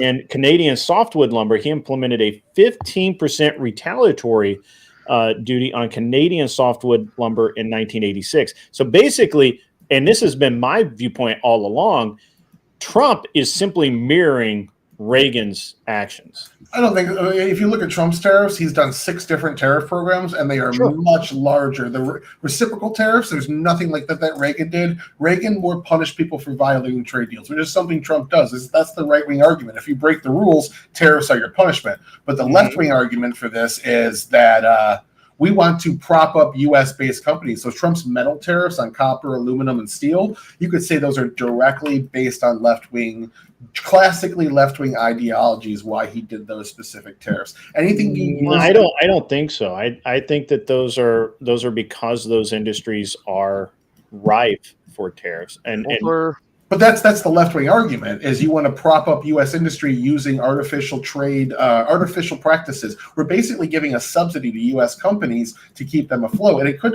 be argued a national security issue as well. But generally, that was a Reagan policy. Yeah, but generally it's something Democrats do, something Carter did. Reagan only did it with like one industry. I think you named lumber was the only one. He did. No, he did. He literally says Reagan's administration restricted trade in other industries, including steel, footwear, lumber, and sugar. Not restricted to those, but including those. And the 100% trade on Japanese electronics mirrors the same literally the same tariff that we're doing on China right now. You said that was because they violated trade deals. Yeah, that's the right wing argument is a punishment. The left wing argument is to prop up U.S. based firms so that they can earn more and compete with lower wage. So we can have and that's what Trump's entire position on tariffs is punishment. Yeah, that's why we're seeing a lot of union voters vote right wing now, because Trump is giving them those tariff policies. Exactly the same as Reagan's viewpoint on tariffs, to be used as punishment. That's what what's Trump's doing. That's what Reagan did. Trump is voicing both things. I've heard him definitely say he's doing it to help U.S. industries more than anything. Yeah. I mean, just from my point of view, having, I was young. I was really young when Reagan in '86. I was young. I was like, you weren't that young. You were old enough to know what was going on. I kind of knew what was going on, but Reagan had no problem smacking down other countries because they were being assholes. And this is what, to me, Trump mirrors Reagan almost perfectly. He's more aggressive. He's more aggressive because the world is the situation that we're in is more dire than what we faced with Reagan, right? We weren't facing, people not paying us back for loans. We weren't giving away millions of dollars to other countries to prop them up when Reagan was in office, like we are now. So yeah, I would agree that Trump is more aggressive. I would, if you made that point, I would say absolutely that's 100% true. Well, there's also you got to look at. I would totally agree, and lots of people do that Trump does mirror Reagan in a lot of ways. But then you look at there wasn't the partisanship during Reagan's administration, not near the partisanship that we've got nowadays, right? And so how does that come in and play a role? You got to think that plays a huge role, right? Yeah, that has to be a factor, because again, Reagan could work within Congress to get things done. Trump right now, nobody's working with anybody in Congress. Well, Trump could too if it wasn't the mentality was not orange man bad, right? Right. If they actually looked at whatever what was trying to be accomplished, and was open-minded, and Congress was open-minded enough to to work with him to accomplish that goal, I think it could be done. But there's this call it TDS or whatever. Well, but it's not just Trump. I mean, nobody on the right wanted to work with Biden because Biden's policy sucked bad, and and it is. We are in an era of increasingly partisan politics, right? And it's actually pretty rare for people to talk across the aisle, and when they do talk across the aisle, they are smacked back down by their party. And the press gets it. And now you also have to remember that Fetterman, nothing stopping John Fetterman. Well, you know what Fetterman needs? A weight loss plan. He needs the presidency. He needs some the new best. Fetterman needs the presidency. Yeah. Can you imagine a president that wore Carhartt hoodies? That'd be so fucking awesome. I think he's all right. He's good at a lot of things. Like Fetterman? What? Yeah, Israel's my favorite, but Fetterman is just a regular dude. You know what I mean? Like anytime, true. I mean, he's got the brain stuff going on or whatever, but once you get past that, like he just says regular guy shit. For the most part, yeah. He was the one calling out his own party for being saying we need to get Bob Menendez out of office when other people were trying to defend him. He's bucked back against the party on a lot of things, pushed back against trans issues, pushed back against different, blaming the Republicans. He was good on the Kirk thing. He said things about Trump.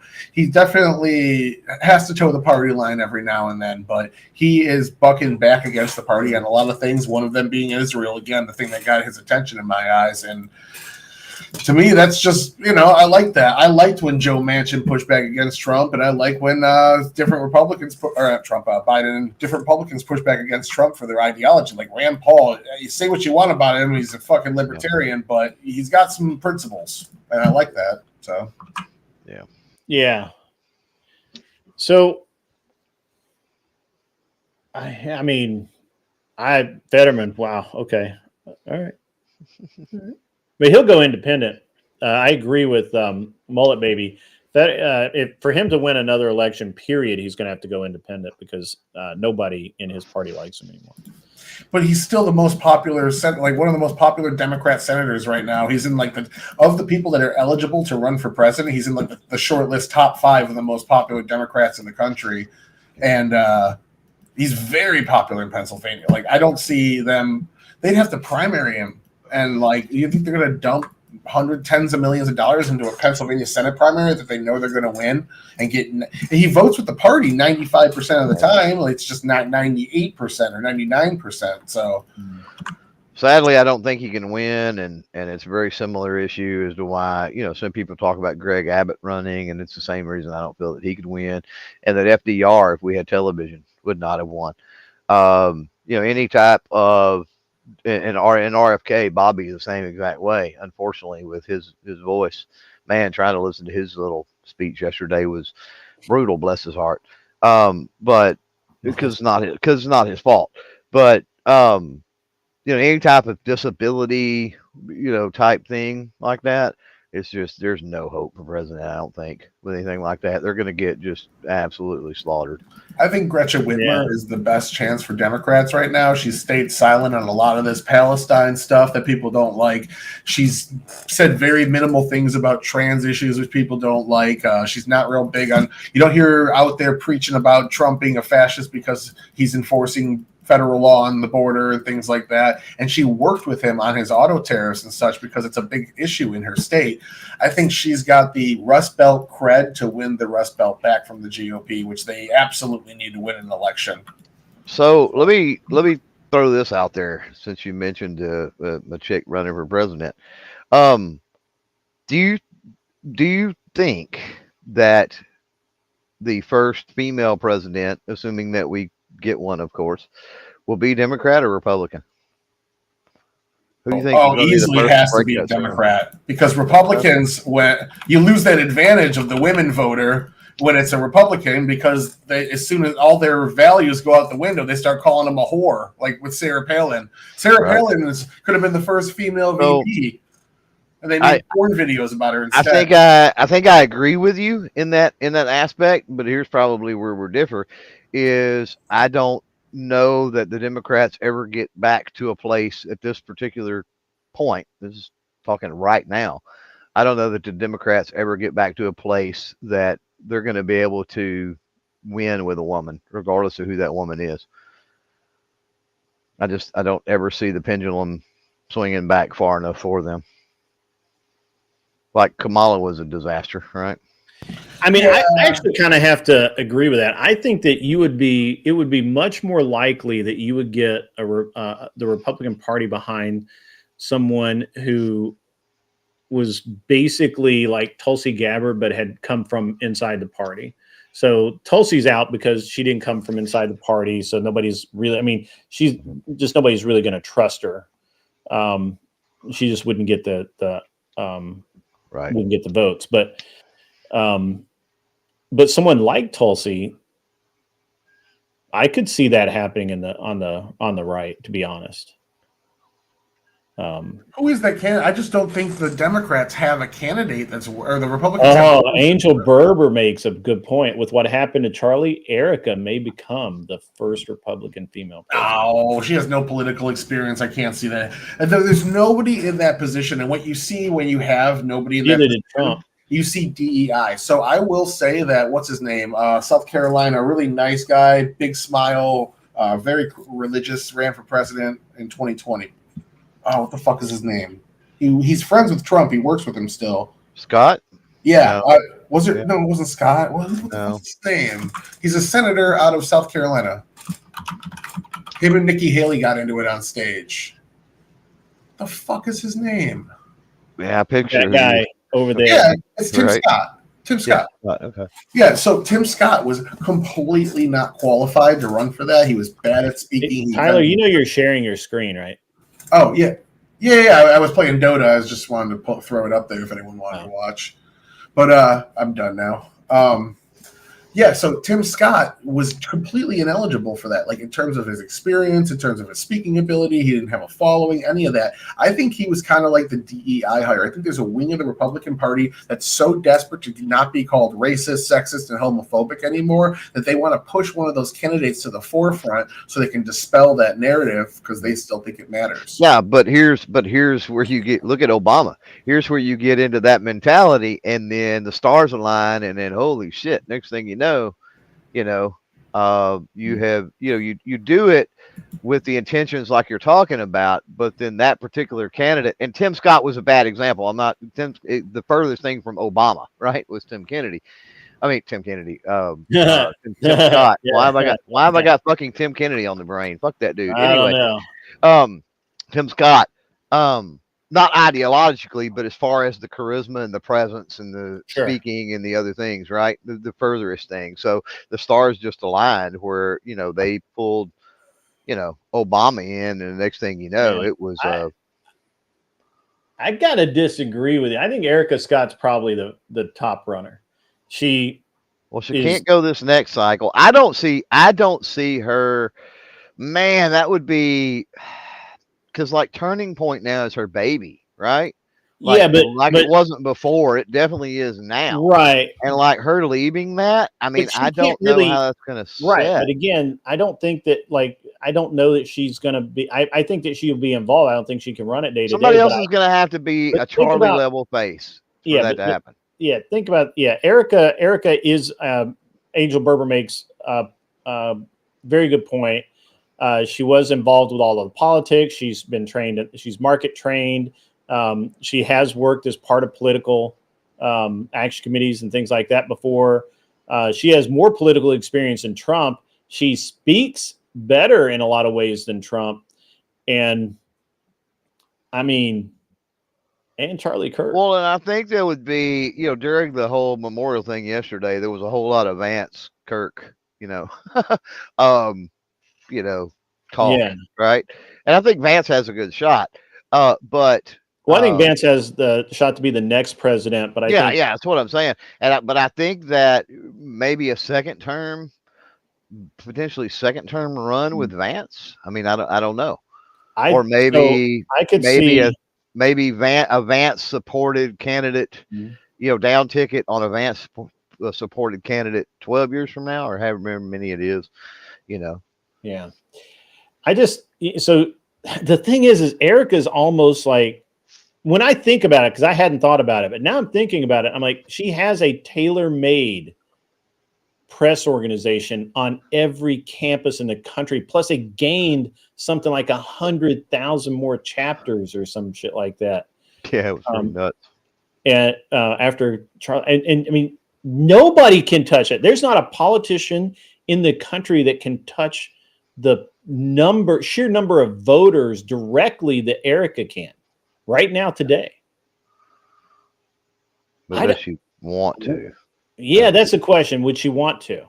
And then we get into sort of the same scenario that I said earlier, where you're talking about, FDR, if there was television, or Abbott or Fetterman, or you could insert anybody. You're talking about a widowed, i.e. single person in the White House. That's going to be a weird, that I don't know that.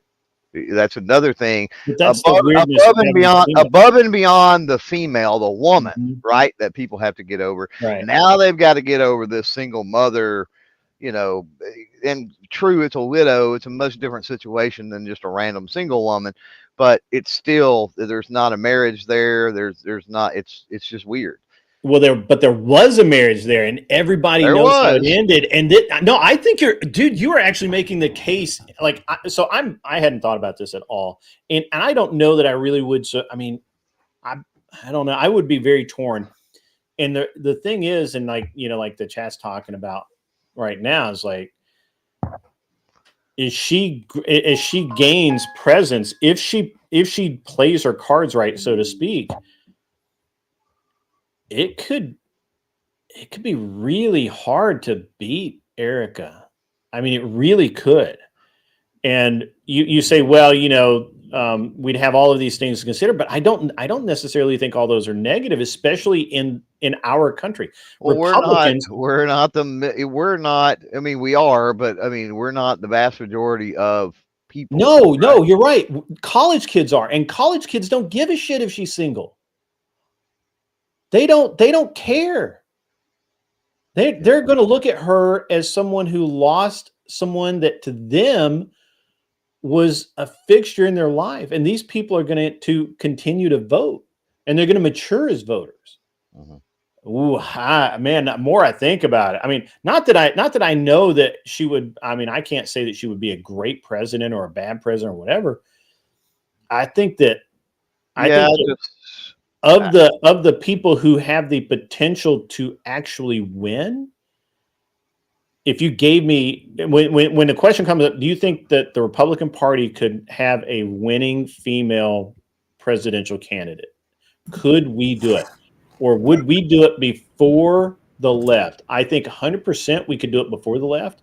I think the left has way too much infighting, and I think that the left the problem with and you know what? The fact that the Democrats have so many female voters works against them in this manner. Because that's why you shaking your head, but that's why Newsom every single time that Newsom gets voted, his number one voters, female voters, even against other female candidates. Number one, women vote for him more, and that'll be the same. Democrat women do not give a shit about other women. That's what I was going to say. Actually, that's what I was going to say to that is that they're just saying they're the party of women because more women vote. As soon as that woman is on the other side, she's a gender traitor. She actually doesn't represent women. Actually, women need to resist this, and they'll find a reason why she's not worthy of the same woman rights that they preach generally for all women. Absolutely. The advantage will just completely go out the window. Tulsi did far more damage to Kamala than Trump did. They what they did to Sarah Palin. Yeah. You guys got to remember, it's been a long time ago, so I'll give you some refreshers. They completely fried her on every fucking late night show at Saturday Night Live. The media went after her. She was also not a good candidate, though. The media went after her for being anti-woman on top. She wasn't a great candidate. She was the vice president, though. Who really gives a shit? The media went after her. They made a porn video called Nailin' Palin that was laughed about and mocked and passed around in Democratic circles. Suddenly, all the women's protections and rights and objectifying arguments went out the window so they could do them to Sarah Palin. And then on top of that, the New York Times accused her of fucking stochastic terrorism. I think it took 3 lawsuits for her to actually get paid out. I think the last one finally got settled. So, yeah. I will say that I hadn't really thought about it, but I 100% could see the first female president actually being a Republican. I could see that. And we're under it would have to be someone like Erica Kirk. It would have to be somebody that had every single box checked. They would have to be exceedingly good public speaker. They would have had to have been trained. They would have had to have had something notable in their life, like the Charlie Kirk incident, and all of that. It would have to be that but I think Republicans would get behind. I don't know a Republican that would not get behind Erica Kirk. And we're under the assumption that it ever would happen because that is a very tough hill to climb. Yeah. I think Gretchen Whitmer wins 2028 if she runs personally. I think she's got what it Gretchen Whitmer? Yeah, that's what I'm saying earlier. Yeah, that's insane. She worked with Trump on the tariffs. She's been rather moderate in some of the crazy things that the Democrats want that are unpopular, like illegal immigration, pro-criminal, trans stuff. She's been okay to her state. She has 60% approval rating, even from Republicans in her state. She's kind of liked. And she would win the Rust Belt. If Kamala Harris had won 3 states, that she lost by a combined total of less than 300,000 votes, she'd be president right now. 300,000 votes in Pennsylvania, Michigan, and Wisconsin would have won Kamala Harris the election. Whitmer would get those. They didn't want the left-wing lawyer that wants to give free trans surgeries. Whitmer's a lunatic, man. Like she's not a. I mean, I don't even know how she continues to get reelected. They like her. She's very well liked in her state. Yeah, I don't know, man. Well, and then there's something to be said about the power of the incumbent, and so if you've got Vance that's going to run, like it's tough, man. It's a tough battle when you've got a VP that's stepping out like that. So I don't know. I mean, the sentiment right now, as it stands this minute with the country and where the trends look like they're going and other things, it appears to me that Vance has got it if he wants it. And that could change. That could change in 5 minutes. That could change in a week. That could change in a month, and certainly within several years. But right now, I don't see Whitmer being the. First of all, I don't see Whitmer being the.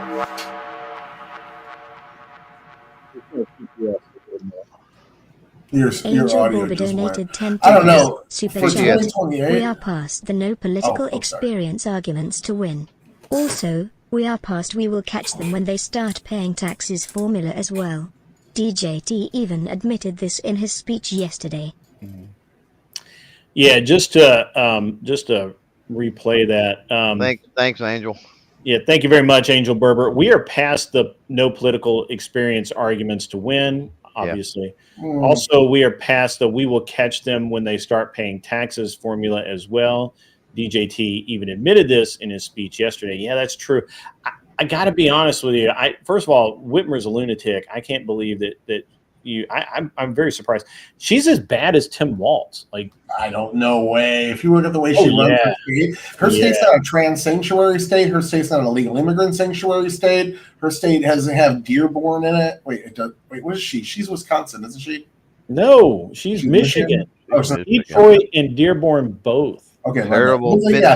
Been terrible on terrible economies. They're crashing hard. Detroit's a fucking wasteland. I mean, hey, it's been a wasteland since the 70s. So, I mean, a lot of that could be blamed on Democrat policies in the city or Reagan offshoring a lot of our jobs with free trade. So, either one. But, I mean, at the end of the day, I think Whitmer, you could say she's a lunatic because of her COVID policies, but every blue state that had these draconian COVID policies, if you polled the people of that state, that is what they wanted. Nobody held Cuomo in New York liable for COVID in his next election. It wasn't until they accused him of being a sexual deviant that the Democratic Party bailed on him. They liked his COVID policy. They were like, yeah, I'm sure that.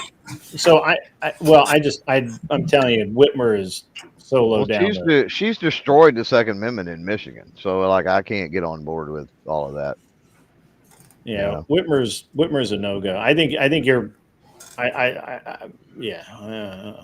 And I also see Trump says a lot of things. Walt's light. It looks like J.D. Vance is the pick of the Trump base. I think he's like 5-10 points less popular than Trump, but he's definitely the favorite from the Trump base. But I think the conservatives really like Rubio, and Trump makes a lot of statements that like Marco Rubio could be the next guy, and he's very well qualified. He's got like 4 jobs right now in the Trump administration. But I think. Well, Rubio, if you look back, Rubio run again.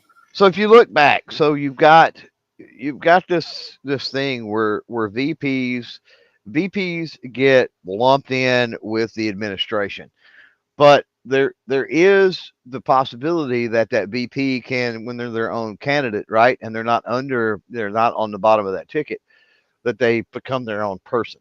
And I think that Vance has a lot of room to break free and break free from the staunch, Trump stuff and broaden out while retaining the vast majority of the Trump stuff. And I think that he has the capability to do that.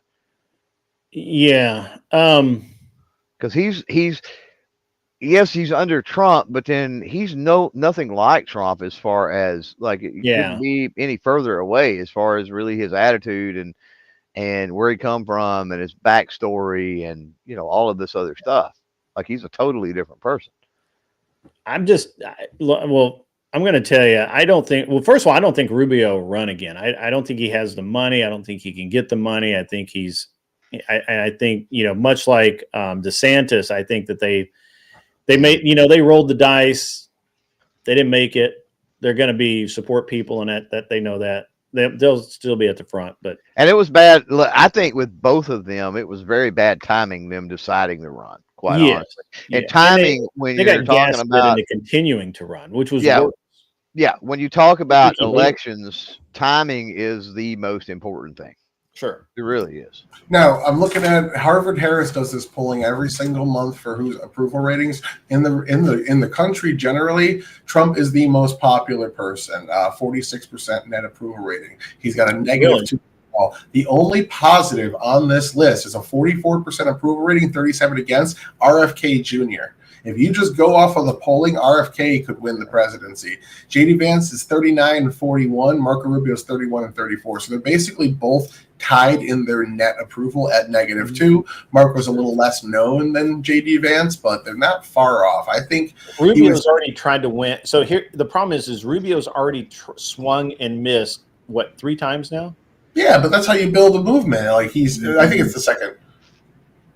Well, how many times does Biden run? Did Biden run, right? Like, I mean, oh my God. Yeah, 4. I mean, I would say that for Rubio to beat Vance would be pretty impressive, because Vance is gonna come off of a successful vice presidency. He's gonna have Trump's endorsement. He's gonna have money to do it. Yeah, Rubio, I don't think we see Trump. I don't know if Vance won the culture war, never lucky rubber ducky, but if he hasn't, he's damn close. I don't see that. I actually predict at least. What about Vance Rubio? Rubio could go VP. That's true. You could do VP. I don't know about that, but I don't think his ego would let him, but maybe. I actually originally I thought maybe it would be Cruz versus Rubio would be the. Who did you say was the number 2, Tyler? What do you mean? You said Trump was top, and then RFK. Was RFK, yeah. Bobby. Okay. Yeah, RFK has a 44% approval rating. That's the voice, the disability. That's going to be a no-go, I believe. So I firmly believe if you see Trump cabinet members and vice president running in the primary election, Trump is not going to pick a person to endorse until that is over. He's not going to pick between his Secretary of Defense and his vice president, who both served him well for 4 years. He's going to wait for that to be over and then pick the winner and endorse them in the general. You really think with Trump? Unless one polls way ahead. Yeah, Trump is a safe endorser. Absolutely. Yeah, but he's also a bomb thrower and he's pretty division type. He likes to brag.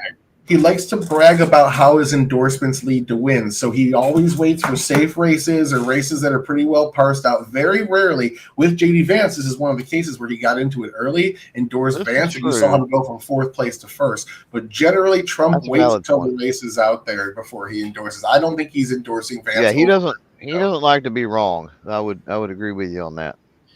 I think that Vance will have his endorsement.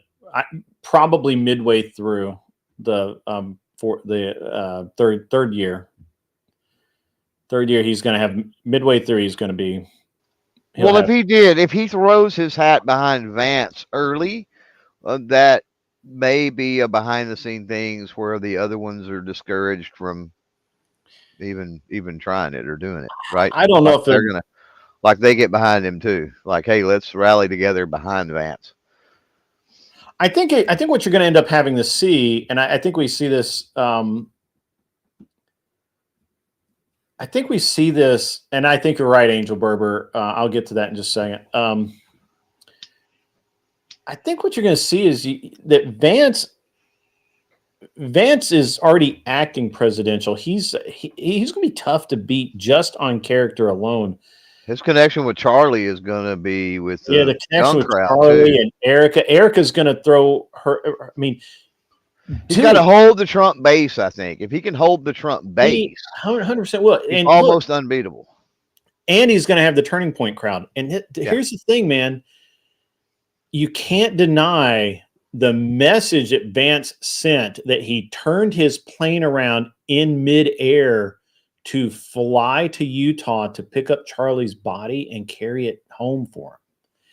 You can't, the message that sends, that, trust me, when we're in year 3 and the primaries are starting to kick off, you watch that come back, and all of the rhetoric around Charlie and JD being there, and Erica Kirk will be throwing her weight behind, and Trump's. I mean, if Vance doesn't primary out as number 1, I will be shocked. I mean, shocked. And Angel Berber, I agree. The left made a massive mistake killing JD's close friend, pissing off the next possible president, changing a soft conservative into a hard conservative. I agree with you. And the thing is that let's look at this realistically. It could be a JD Vance, Erica Kirk ticket. And that, oof. Is there age issues there somewhere? That would be my only. Erica's 31. I think that's fine for VP. Is it? I thought it was 35 or something. No, Charlie was 31. I think Erica's older. She's like 30. She might be 30. By the time we get there, I guess, because that's just by the time you get sworn in. So you can, I think you can 36. run. She's 36. I think you can run. I just don't think Charlie went for the older woman. A baller. I did not know that. I didn't know that either. Yeah, I thought she was younger. Damn, Charlie. Well, I know. And Miss Arizona on top of that. And right? Miss Arizona. 5 years older than Charlie. The man is a god. Yeah. Yeah, it's all right. All right. I did not know that. Well, she looks great for 35, that's for sure. 36, pardon me. Ilhan Omar is being looked at right now to have denaturalization happen, since it can be shown that she potentially lied on her application, because they were able to do it to Khalil. They're going to use that. That's been going around since like Obama was in office. Like when she was looking into it now, looking into actually denaturalizing her. Yeah, they looked into it and they found everything. It's just nobody cared. I don't know why it's an issue now, but my recollection is, and it's been years since I looked at it, was she technically married her brother or something, or a cousin. Maybe it was brother. You might be. I don't remember either. Yeah, brother or cousin, something, and it was and while she was married to somebody else in another country, and so it's the marriage is no good. The documents are no good. She lied on a bunch of paperwork. And to get that dude here, right? And so it's Mullet Baby says everyone knows Omar is a criminal in my state. She's just such a what is it? I don't even know what the word for it is.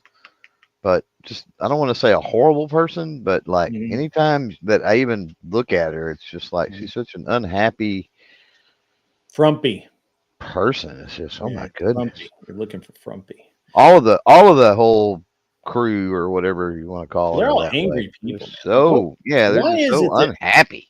Why is it that Republicans are always so happy and Democrats are always so unhappy? Yeah, I don't get it. I don't. Is it guns? Do you guys need to shoot more? Oh, that's it. You nailed it. That's it. There is some data out there. Democrats, especially like younger Democrats, are exceedingly unhappy with their lives and suffer from mental illness at like 3-4 times the rate of Republicans. Really? Is that true? I saw some study. I can go find it, but yeah, I've seen it. It would be hilarious if somebody actually had a peer-reviewed study that Democrats have a higher ratio of mental health issues than Republicans. That would be well, when you get bombarded with, it goes back into the crew, right? And how they're just so unhappy. When you view people that are so unhappy all the time, you listen to people that are so happy all the time, right? Like that kind of shit's contagious. Mm-hmm. Yeah, I agree with Angel Berber. I've heard JD's current rhetoric. He is moving further right, and not like so far right that he's out of touch, but in that classical right framework, right? And he's not interested in both sides' argument, and he's openly dismissing them both publicly and both online and on TV. That's awesome. Ladies and gentlemen, we got 10 minutes left in the show, so I'm just going to take a couple of minutes. First, number one is, if you know someone that should be on my debate channel or debate show on Friday night, we're looking for 10 good debaters to go back and forth. We could deal with 7. An argument could be made for 7, but we would like 10.